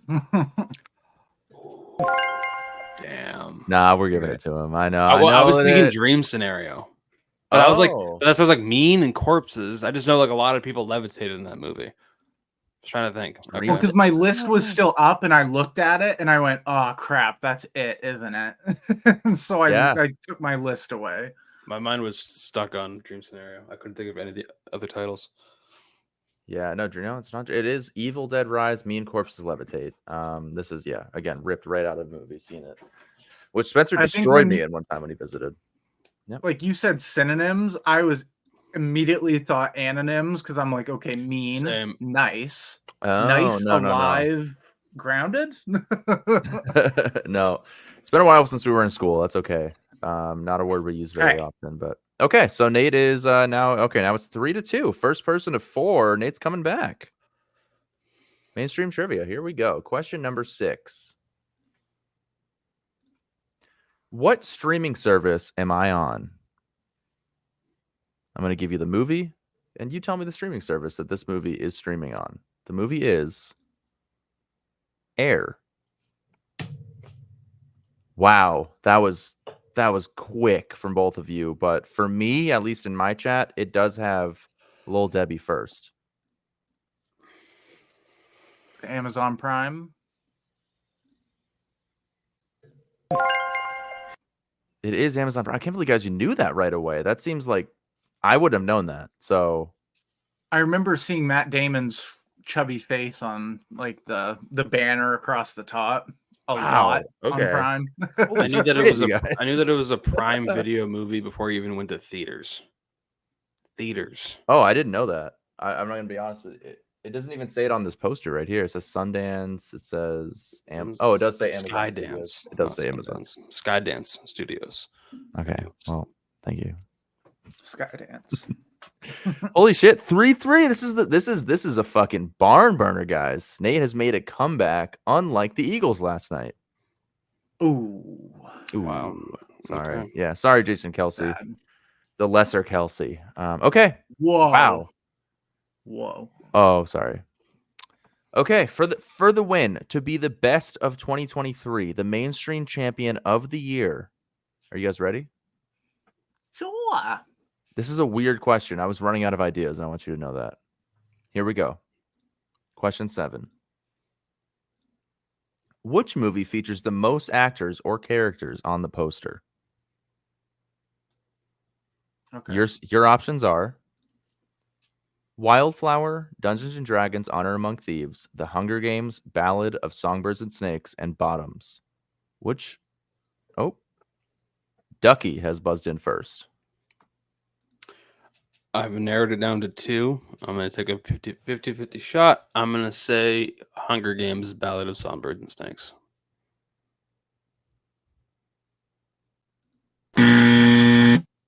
Damn. Oh, crazy. All right, Nate. This is for the win. What's the answer? Wildflower.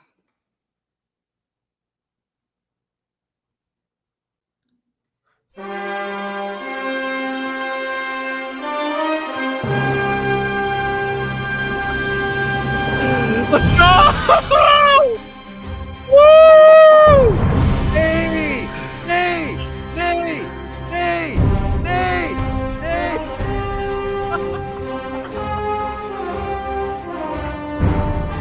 9 people on the poster. It's Wildflower.